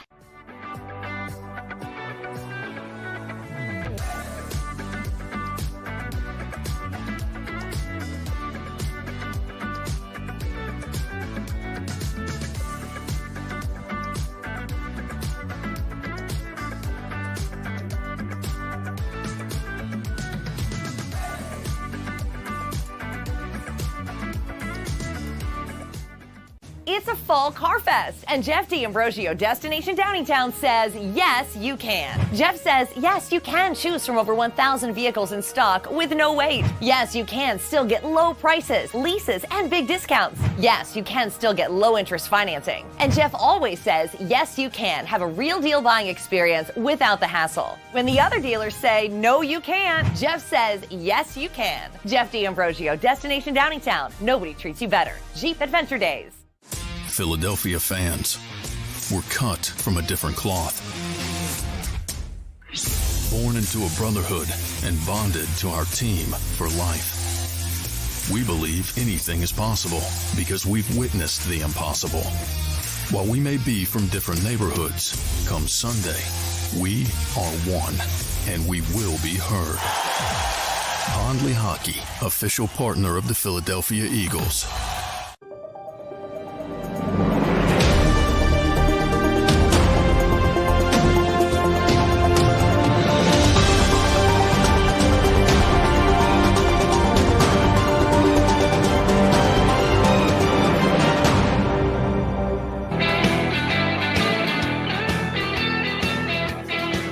Hour number 3, National Football Show. Big Sills here. Thank you guys for coming aboard. We'll reset everything. I think that's exactly how it would play out on the playoffs. I saw that Seattle would probably be the opening round game, but then Seattle's going to have to play the number 2 seed, and the number 2 seed could be the Cowboys. 49ers are at 4-4 right now. Cowboys are sitting. It could be the Vikings at 2. So the Vikings would probably play Seattle because the Eagles would get the bye. By the way, before we get into all that, highest rated quarterbacks for week 8, you know who they were? I wonder what Nick Saban's thinking. Jalen Hurts, 1.6. No, excuse me. Yeah. And Tagovailoa, 138.7. Both his quarterbacks were the highest rated quarterbacks for week 8. Wow. Joshua. Eagles would be the top seed. By the way, we're talking playoffs and who they would potentially play. We're at the halfway mark here. I think it's cool to kind of start talking. We'll look at San Fran's schedule and week 8 of the NFL in this hour as well. Some other NFL storylines too. A lot of storylines. Eagles would get the bye, so it would be the Vikings in the 2 hole. And the Vikings would play the Vikings wouldn't play Atlanta because Atlanta will win the South if the Bucs don't. That would be Seattle. Vikings would play Seattle. The 49ers would play. No, the Cowboys would be in the 3 hole because they have a better record than San Francisco. And they would play Atlanta. And then the Giants would play. It would be Vikings versus Seattle, 49ers versus Atlanta, Cowboys versus Giants. That would be the opening round NFC playoffs with the Eagles getting the bye right now. Luscious. Hurts, this is no arrival. There's only the journey. He's on one right now for sure. Tell you what, man, Derrick Henry ties OJ and Adrian Peterson for 6 times that he went over 200 yards. That dude is a Hall of Fame running back. I'll say this to you right now. Derrick Henry's the best football player to ever come out of Alabama under Nick Saban. That includes Julio Jones. He's the best player he's ever had. Okay? That went on to the NFL. I'm not talking college careers. I'm talking NFL career. He is the best player that Nick Saban's had in his time since he's been in Tuscaloosa. He is without a doubt. Julio Jones is probably 2. Okay? Julio's probably second. But Derrick Henry is an absolute monster.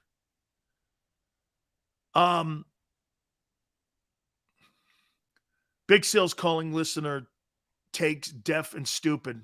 That's so Philly. So Howard Eskins may be wearing off on me. Oh, yeah, Howard can't come on the show anymore because WIP doesn't allow people to come on just my show. I don't know why. Yeah. Some other guys can go on, but not, Mike D and the Odyssey guys getting a little bit upset. Gee, Mike, you hired me for Odyssey. What happened? Oh, that's right. I took a 200-view show and did what with it? I got it. Thank you. Martell, thank you for coming aboard. I appreciate it. Thank you. Henry only dropped 755. Hey, he's leading the NFL in carries and in yards again. Gee, go figure. No one likes Eskin anyway. Overall power rankings, Bills, Eagles. We'll do that, and we'll do that tomorrow. I love Henry. I do too, man. Nick strongly wants Hunt reported. Let's do this now. Let's take a look at that schedule before we move on to week 8 here of the NFL here. Let's do that. Let's see who the 49ers, because I think the 49ers, right now they're tied, I think, and I think they're leading the West.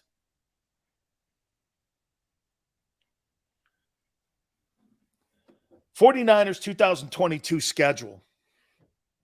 The 49ers will be playing the Chargers. Wow, they got a tough one coming up here. 5:20 p.m. They got a tough one coming up. They got the Chargers, I believe. Okay, here's who they got. Okay, they got to bye this week to get healthy. Wow. Couldn't come at a better time for them. They're second in the West. That's right. Seattle's at 5-3. So they got the Chargers. That'll be a tough one. At Arizona, the Helter Skelter Saints, the Dolphins. Oh, 49ers actually play a schedule. They got the Bucks, Seattle, Washington, Vegas, and then Arizona again. That's not a cake ride. You guys have a cake ride. San Francisco doesn't. Thank you, Joseph. Couldn't have said it any better. When Angelo leaves, it's over. Remember I said it. But you guys are the best sports fans in the country, along with Buffalo and some of the other cities that run those sports markets. Fans run the sports market. The fans, they don't get it. The fans run those sports stations in Philly. Bucks are worse than Houston. Boy, man, JM, I'd call you an ass for that, but I got to think, man, you're not that far off. I think the Bucks are a little better because of Brady, but I don't know. I don't know, dude.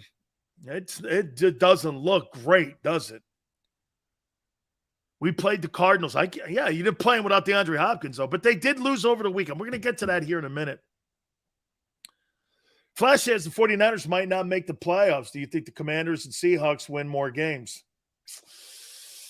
How about those Commanders, man? 4-4 now, not a team under 500 in the NFC East. You could have knocked me over with a feather if you told me that a couple weeks ago. I mean, unbelievable. You sure they make the playoffs? No, Joshua, I'm not. Only issue with Christian McCaffrey, I can't see him staying healthy. Philly, agreed. Every time he ran in between the tackles against the Rams on Sunday, I was like, got to be the end of him. Got to be the end of him. He was spectacular. He was spectacular in that 49er offense. Christian McCaffrey was spectacular. How about those Packers? Watch this. Hey, Paul, congratulations. You were right about one thing in your life. Sills, you should work at 94.1 WIP, 10-2. Steve, the radio guys, they're afraid of me. You can't talk. You can't have a show like this on the radio. The teams would be calling every day about me. And the program directors would take a knee and they would do exactly what I said. Instead of entertainment and getting reaction like it used to be back in the old days, today they're cheerleaders. Actually, I got to say this to you about the Washington Commanders.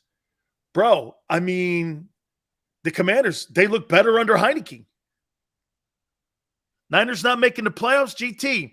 You might not be wrong. They got a tough schedule, man. They got a tough schedule. They would try to cancel Sills for being too real. Joshua, people tried canceling me here. They don't like a real voice. Yeah, that's not what they want on radio anymore.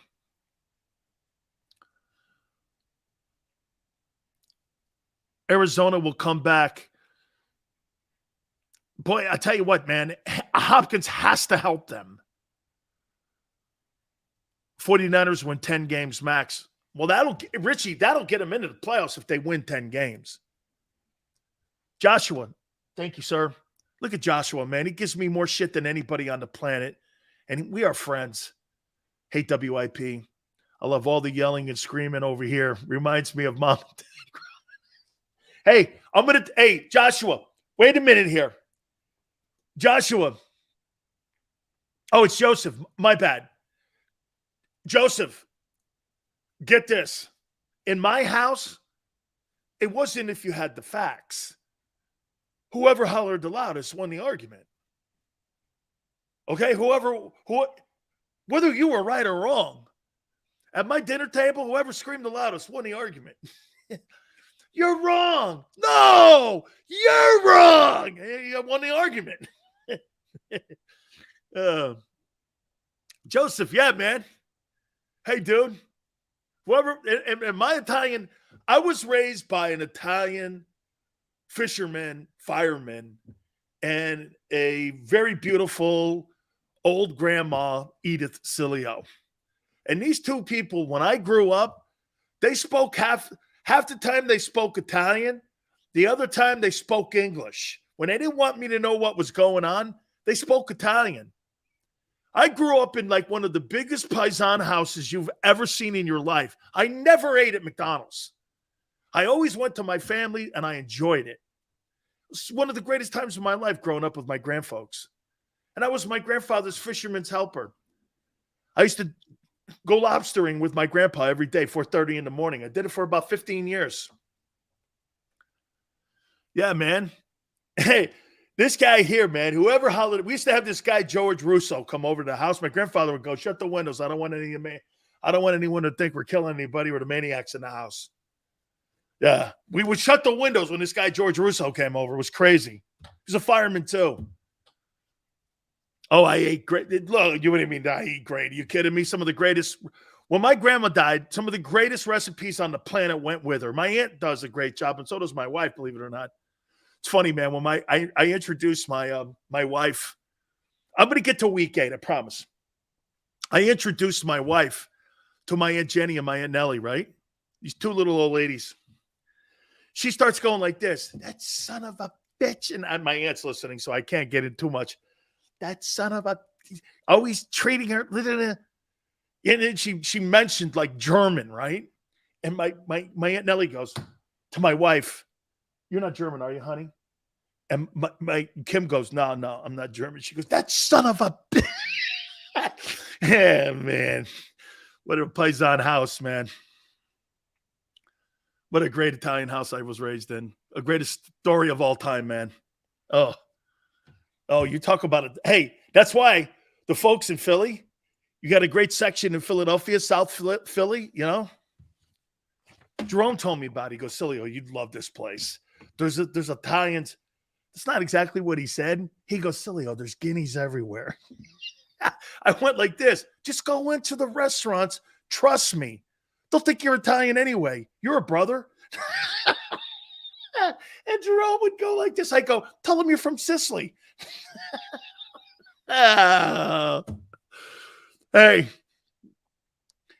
Rob, I used to tell Jerome, just tell him you're from Sicily and you're my brother. Hey, yeah, man. Hey, no, wait a minute. I'm from Messina. What do you mean you're Syracuse? It's right in the middle of Messina and yeah, right in there. Yeah. Right? It's the Messina. Jerome would go, I go, "Jerome, my grandfather was blacker than you."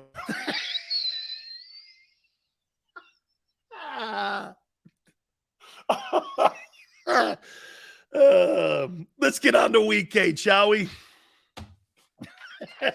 Yeah, right. Hey, put me on WIP.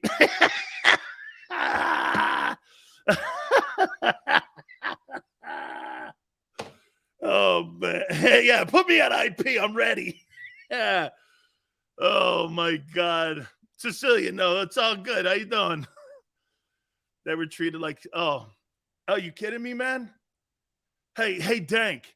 I was dating this girl, man, that when I was in Stanford, man, I came back to my grandfather. My grandfather goes, "Why are you upset?" I go, "She told the old man I was Italian." The old man goes, "You know he's Italian?"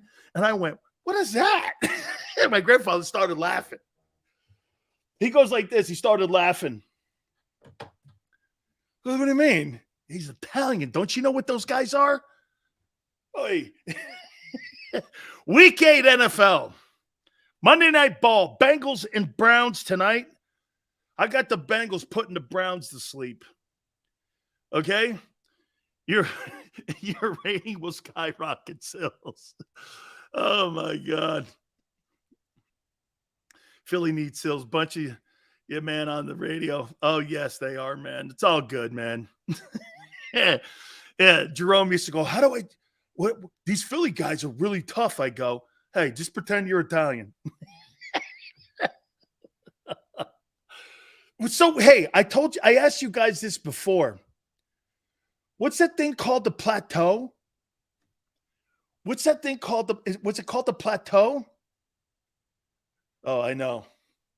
Yes, man, is an understatement. All hosts wear jerseys and Xander. Hey, is that thing called the plateau? The Jerome used to go to and hold like events. Am I right when I say that, the plateau? I went there once for the summer. And there's like a park, right? And everybody would grill. Jerome was grilling there. Fairmont Park. GT. He would go there and bring steaks, and all these kids would come over, and all the people would come over, and he'd feed everybody. Reggie would be there. Seth, ask Seth about it. He'll tell you.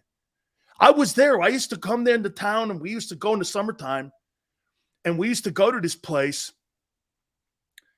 It's the park in West Philly, Eagle One. We would go there. Jerome would buy hundreds of steaks, hamburgers, hot dogs, and we'd be cooking the whole area. Italians, blacks, hey, everybody would come in there, man. It was music's playing everywhere. Back then, remember the boom boxes? I mean, there'd probably be people going, "Sileo, what's a boom box?" And everybody would put them in there. We had, I must have did that 2 years in a row. I went up there for that thing. Oh, I looked forward to it, man. It was such a fun time. Such a fun time. Oh, the Greek picnics. Dude, I love That's great. Fairmont Park in North Philly. Thank you, Steve. That's right, man. That brings back. There's some really rough sections in North Philly, back by Temple U. Don't worry, man. Big Sills is there. We'll be all right. Hey, I'll bring a couple of my guys and my friends from you know where, right? Right? Hey, Johnny, what? I need, got some kids over here. We need to have some help here. Can you help me? So what do you want me to do? Get those guys over from Patterson. You know who I'm talking about. Six Fingers Luigi. Bring his ass in. All right, let's get to week 8, okay? Not anymore? That's a damn shame. That was a fun time. That was a fun time going to that place. I enjoyed it. All right. Bengals-Browns. I think the Bengals put the Browns to sleep for the 2022 year. Robert says, married an Italian from Jenkintown, met the uncle sitting around watching the Eagles games on Sunday. So I say, what inning is it? That's not a good way to meet. No. But was he wearing an Eagle shirt too? Because if he was wearing an Eagle uniform and he had an Eagle uniform on, you're talking what inning is it? That's not going to work well, Robert. You got to understand something, Robert, about Eagle fans in Philly. It's generational. Cowboy fans aren't generational. They're fair weather. I mean, watch this. Xander's an Eagle fan. His pop's an Eagle fan. Xander's pop is an Eagle fan. Xander's pop's dad was an Eagle fan. You know what I mean? It goes back like that. Is in Jenkintown. I like it, man. All right. Let's go here. Broncos, they beat the Jags 21-17. Russell Wilson had his best game. 252 yards in the air and saved, I think, Nathaniel Hackett's job. Vikings, they beat the Cards. Cousins, 232 yards, 2 touchdowns. They're now 6-1 on the season. That's the Eagles' best victory of the year. Falcons over the Panthers. DJ Moore cost their team the win here. 37-34 overtime. How about Marcus Mariota? 253 yards, 3 touchdowns, and the Falcons lead the NFC South now 4-4. How incredible is that, man? They're 4-4, and the Falcons have turned this thing around. Good for them and good for Marcus Mariota. I root for him. Cowboys beat the Bears 49-29. How in the world did the Bears put 29 points? Let me tell you something. If I'm Dan Quinn and you're barking about having the best defense in the NFL and you give up 29 points to the Bears, hey, I want to reevaluate that comment. That's unacceptable. The Bears blow. And you allowed 30 points to be put on the best defense in the NFL? You got to have a conversation there, man. You're not going to win a lot of games if you sit there and you give up 30 points to shitty teams. See, right here, guys, here right here is what makes the Eagles better than the Cowboys. The Cowboys give up 30 points to a shitty Bears team.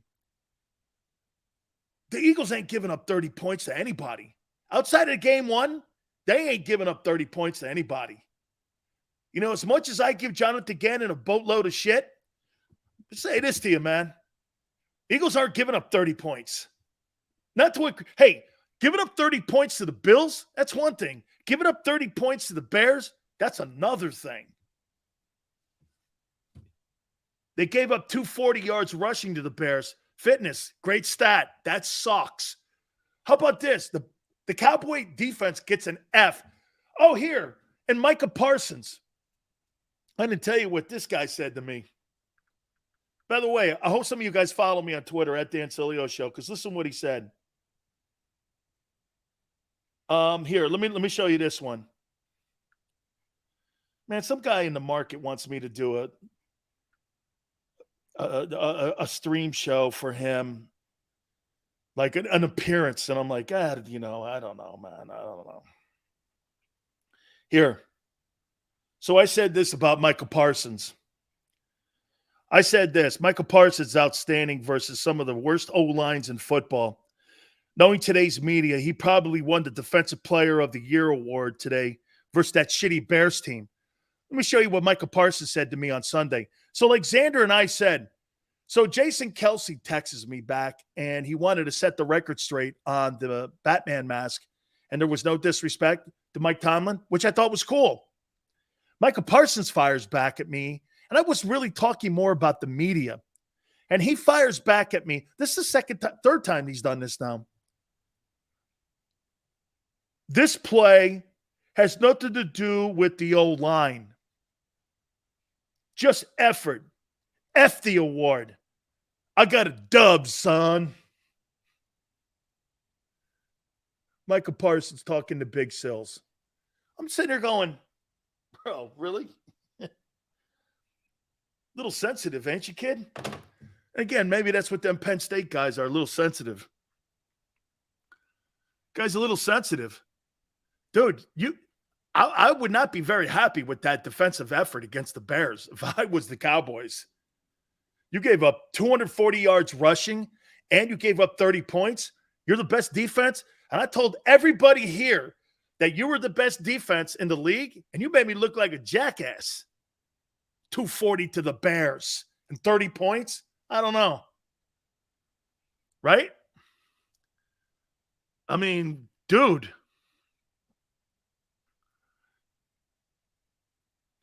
Sills, you throw rocks, then hide your hands on Twitter. I'm not that smart, hero. I don't know what that means.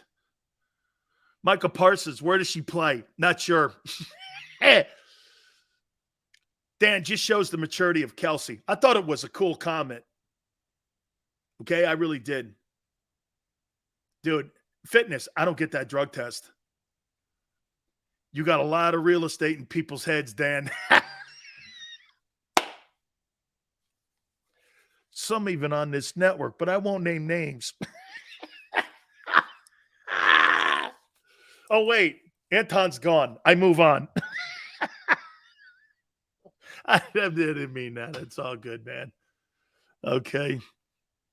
I didn't mean that. Sills, what's the wildest party you've been to with players?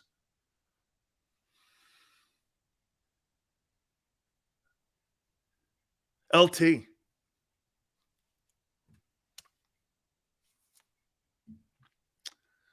LT used to have a bar in New Jersey. Do you guys want me to get through week 8 or not? Or do you want to hear the LT party story? And do you want to hear the LT party story first, or do you want me to continue with week 8? Okay? Dude, why they drug test a guy? I think that's shitty, dude. Okay? I do. I mean, you have 3 touchdowns, have 155 yards. Both LT party story first. Okay. So, you know that I know people in the Giant organization, and I've known people in the Giant organization because of my Hall of Fame uncle. Okay, Robustelli. So I know everybody in there. I know the Tishes. I knew Wellington Mara, actually. Knew all of them. And by the way, for the record, I'm not a Giant fan. Okay? I grew up around the Giants. So I got a chance to go to camp. And I would meet Lawrence Taylor. And plus, Ray Perkins coached me, and he drafted Lawrence Taylor. That's how I really met LT, was through Ray Perkins, not Parcells. And Ray drafted me and LT, just so you know. Anyway, so Lawrence Taylor has this. He invited a bunch of us, and my name comes up, and I'm still friends with Lawrence Taylor. And LT had this bar in New Jersey. He had downstairs, the bar was great. Then he had upstairs, this other bar area thing, whatever it was. Carl Banks, Harry Carson. Dude, Dan Hampton could party. I'll tell you what, Dan Hampton could party his ass off. Okay? Dan Hampton, man. Steve McMichael, all them Bear guys too, would come into town. LT would invite him. Wilbur Marshall was off his rocker. I've never seen more guys drunk in my life. And I've never seen more. For every dude, there was 10 chicks. Ed Jones used to show up. Oh, man. Whew. A lot of shit going on in that thing, man. Unbelievable. Hey, there wasn't anything you didn't get or wasn't in there. Man, LT could put a party on, man. Dude, I'll tell you this one because, he's known for having issues. So check it out. Then I'll move on. See, something like this big is they were sitting on these tables. They were like 15 tables. You know those little beer tables that you have chairs around at bars? So there was this little I walked in, I'm walking in and I go, what's their soap doing on the table? My fucking boy goes, Steve McMichael, he goes, dog, that's not soap. I go, what is it? He goes, that's a chunk of cocaine. And I'm like, what? They're like 20 I was like, okay. I go, why is soap on the table? See, McMichael goes, that's not soap. As we move on. Hey, Saints, unfortunately, they win. We need them to lose. Josh McDaniel, man, do you think he gets a second year? You think he gets a second year in Las Vegas? I don't. Josh McDaniel, this will be it for him as a head coach. Waxed. Alvin Kamara, 62 rushing yards, 96 receiving, 3 touchdowns. Dolphins, over the Lions, the better passing Alabama quarterback than Jalen Hurts. Tua Tagovailoa. 382 yards and 3 touchdowns in the comeback win versus the Lions that you guys said at the beginning of the year were much improved and a tough team for the Eagles to beat. Oh, now they suck, right? Now they suck. Geno or Hurts? I got Geno. I got Geno 6th on my MVP race. I got Hurts number 1 right now. Pats over to MILF Hunter. The Jets, 22-17. New England's now 4-4 on the season. The Titans over the greatness of the Texans, the next opponent for the Eagles. Oh, Jesus. Derrick Henry, his 6th all-time 200-yard rushing game, 219. Sorry, Xander, but he's your best player that Nick Saban's ever coached. And I will say this to you, though. He's going to Hall of Fame. Derrick Henry, man. It's not so much that he's going to have the stats at the end of his career where you go, oh, OJ's better than him or Curtis Martin. You're just going to remember how he killed guys. When this guy runs into people, this guy kills people. Have you ever seen a guy more devastating when he runs into guys than this guy? Earl Campbell?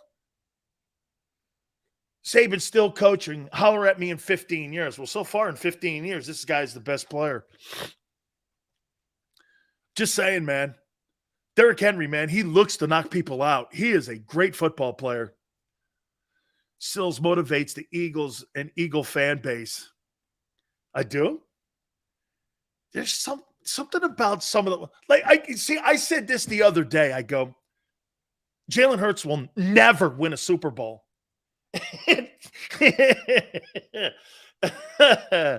And I guess the word never aggravates people. Seahawks in the greatness of Geno Smith from South Florida. Hey, Geno played at West Virginia, right? Still, Dallas fans say LT was only good because of cocaine. Okay. Hey, let me say this to you. If cocaine made Lawrence Taylor like that, I wish every guy in the league would take it. Bro, that guy was an unbelievable freak show. Okay? Lawrence Taylor's not the greatest guy. Well, no, I shouldn't say that because he is a good man to me. I shouldn't say that. LT, man. Dude, he's a different dude. He's a different dude. LT was a monster, man. I mean, it was him and dude, Aaron Donald's a good ball player. Reggie White and Lawrence Taylor. You do this, watch. Okay. Here's LT and Reggie White. You put these guys right here. The rest of the league's over here. And everyone else is over here. You put these guys, everybody else goes over here. Reggie and LT are here. You could debate those two guys, but nobody else. Okay. Geno Smith, 212, 5-3. And as you guys pointed out, the Seahawks are leading the West in the NFC. Unfreaking believable. Okay? Martell, Big Sills could never do stuff like that, man. I was too much of a maniac, and I drank like shots of whiskey and stuff. I always thought my heart would stop. So I won't lie to you, man. That wasn't That wasn't my deal. I couldn't do that. Some of my friends, and I won't name names, they were all like, could do it. I just was too afraid. The Geno steak. Yeah, Jerome used to go into Geno's all the time. Geno follows me, by the way. Geno's in Philly. How crazy is that? So the guy who owns the place, he DMs me. He goes, Jerome used to come in and buy 20 sandwiches a week. I go, 20?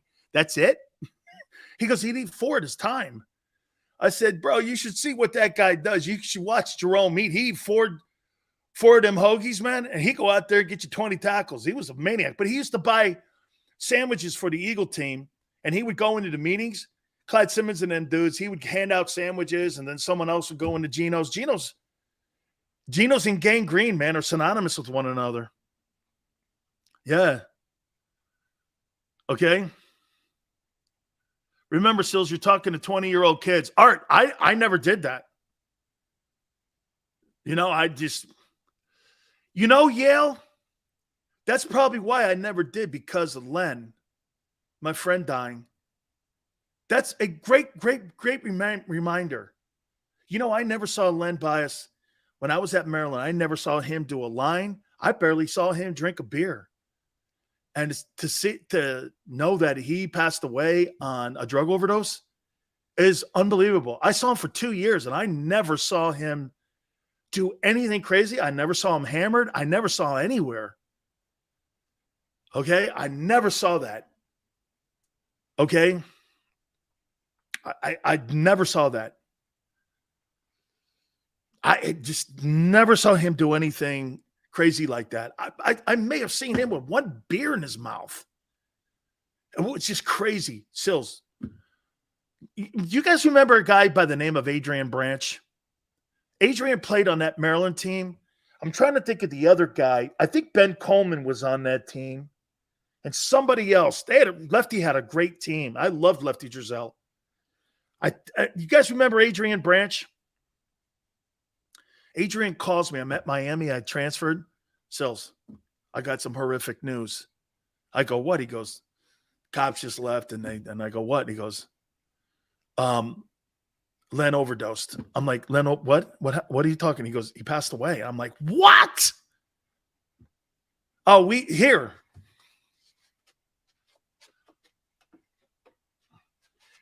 Len Bias used to get so jealous of this. I won this, the 1983 ACC title before they won it next year, 84. He got one of these in 84. And I used to go around him going like this. Hey, man, maybe one day you'll get one of these, an ACC championship. Maybe you'll get one of these one day. Maybe you'll get. LT has one. If you watch the documentary, he's got one of these.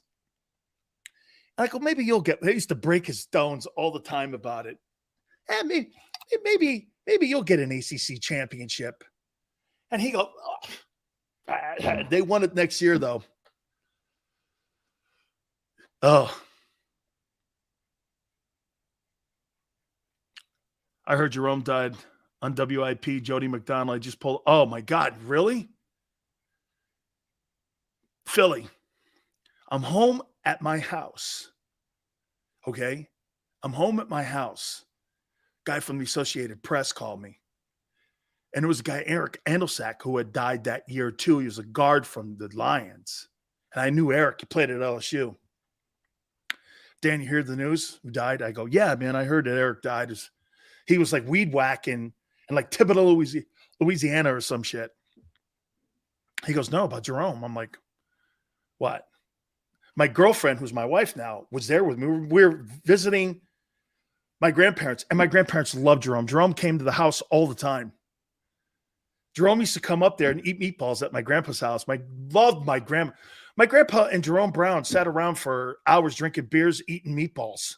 This was till 2:30 in the morning.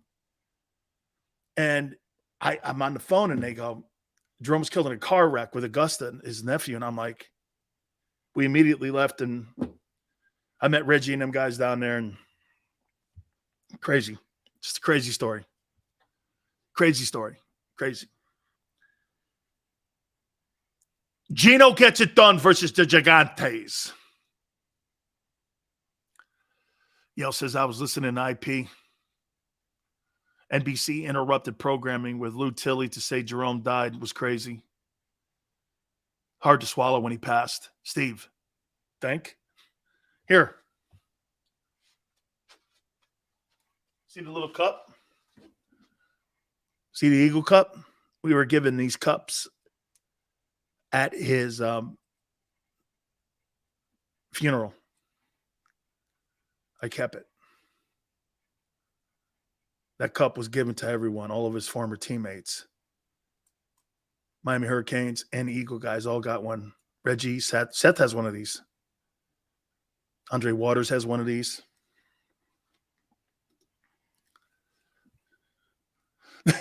Xander goes, Sills, that cup needs to be front and center. Yeah. This cup here they were all given to us.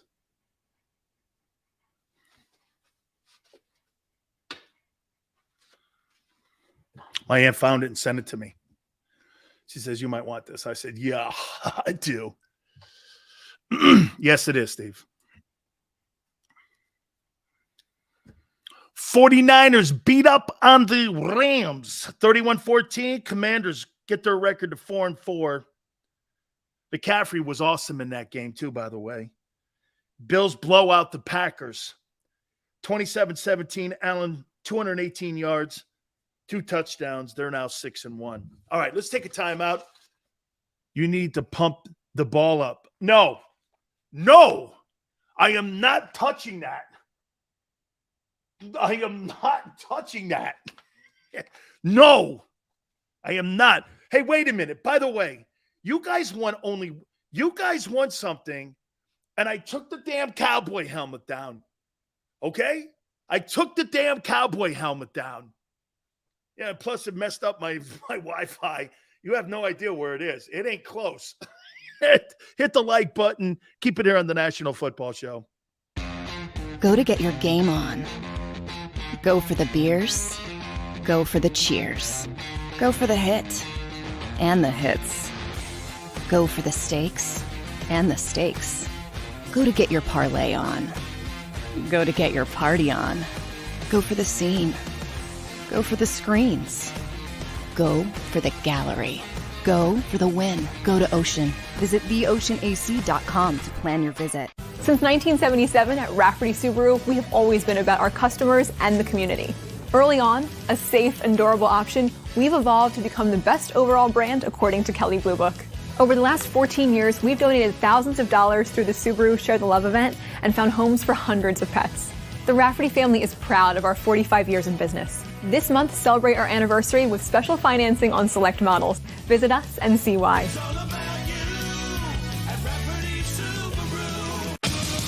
The greatest fans on earth. It's a bold statement, but would you expect anything less from Philadelphia?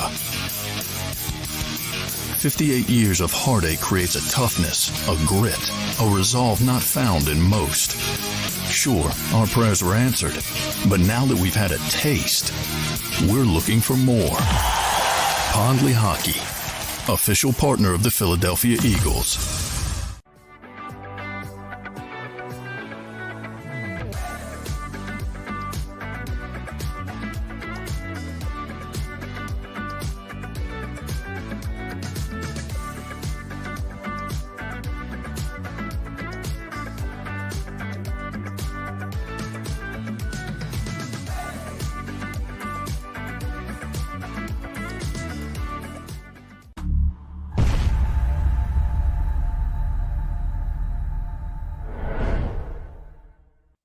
Welcome to Pond Lee Hockey.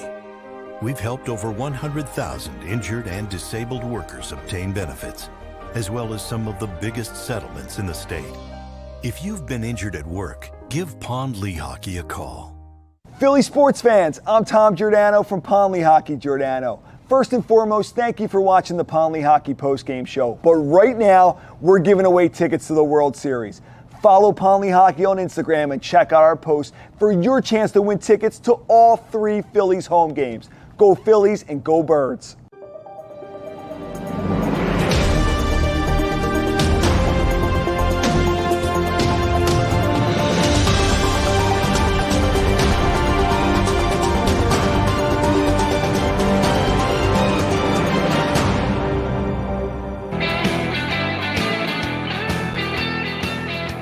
Welcome back. National Football Show with the boy Big Silv. Appreciate everybody coming aboard.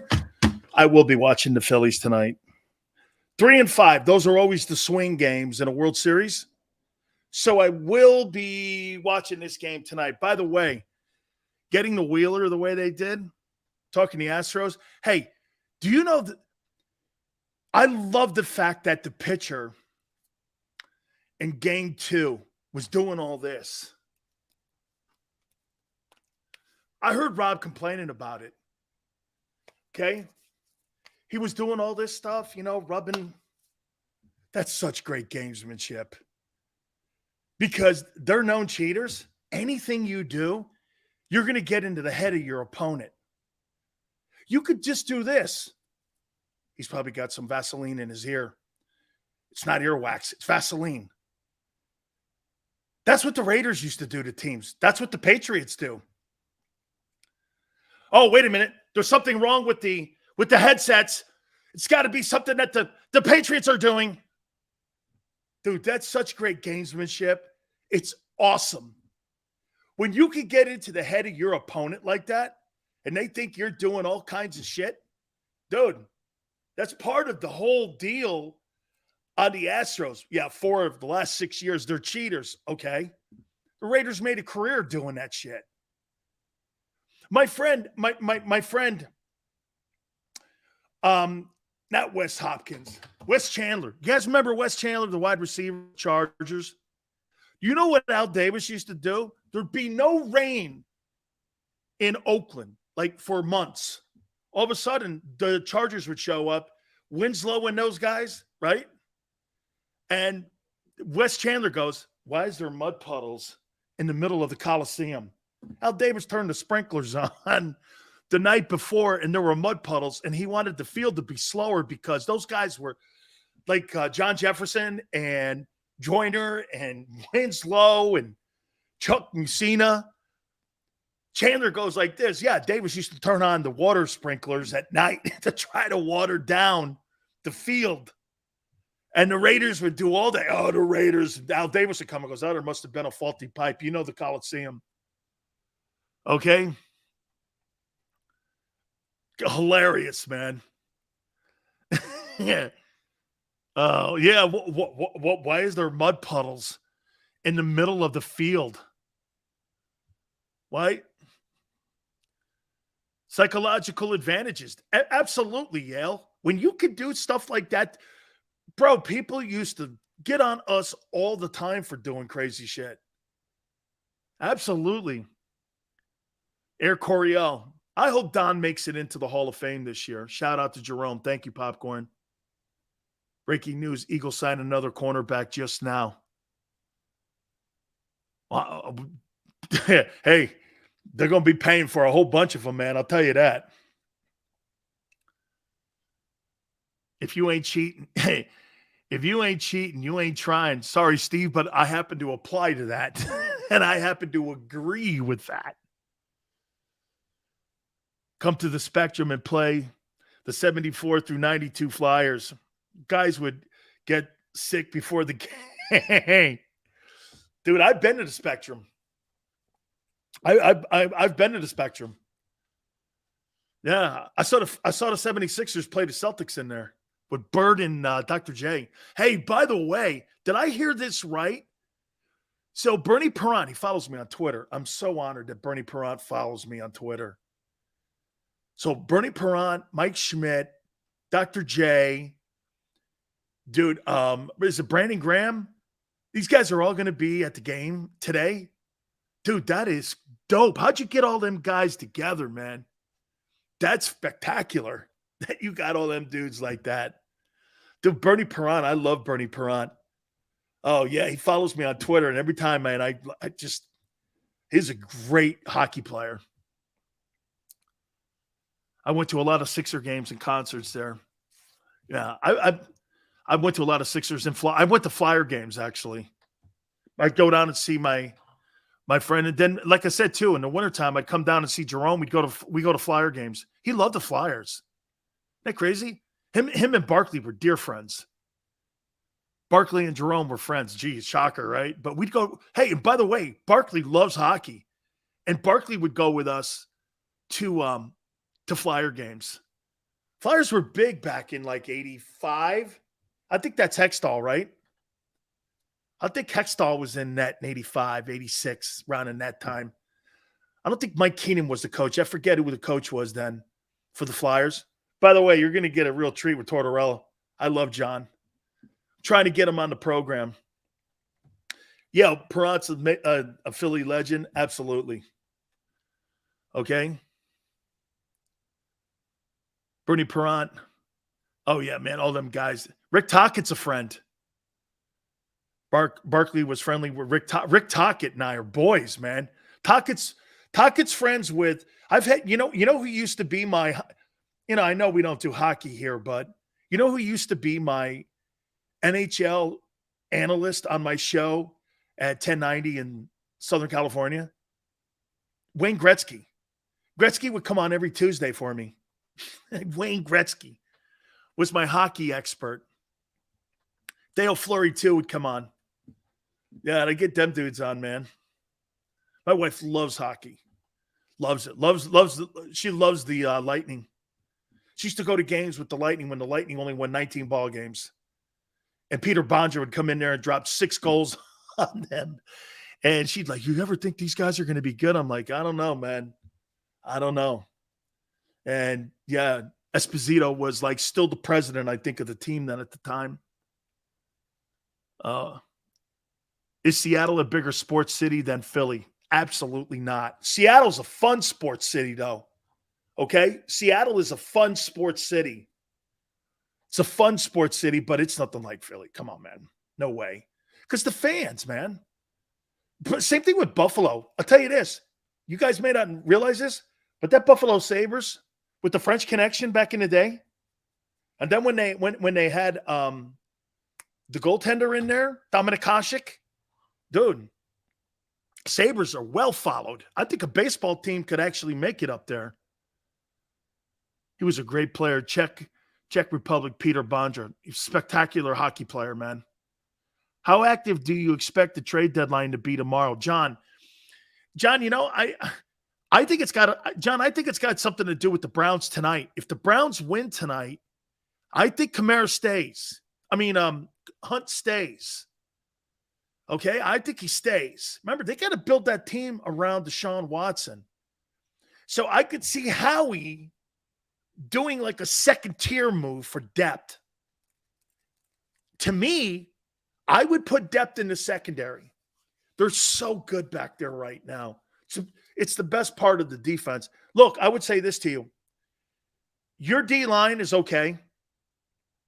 I wouldn't rate it A. I'd say it's a solid B. Your secondary is A. Pushing A+. Okay? It's pushing A+. Dude, Hasek took that Buffalo Sabres team all the way to the Stanley Cup Finals. Oh, Leach was spectacular. He was great. That 76 season. He was great. Absolutely. Hasek took that Sabres team all the way to the finals. I think they lost to the Stars. That year, I think they lost to the Dallas Stars, if I'm not mistaken. And he was fantastic. Just fantastic. Oh, the French Connection, Greasy. See, I'm rehashing when people in Philly actually followed the Flyers. Hey, my friend Ed Snyder, God rest your soul, you were a great owner. You were a great owner. He used to come on my show in Tampa all the time because all the Philly fans used to go down there and watch the Flyers play at the Cow Palace. Crazy shit, man. Anyway, Game 3, World Series tonight. Monday Night Football. I got the Bengals over the Browns tonight.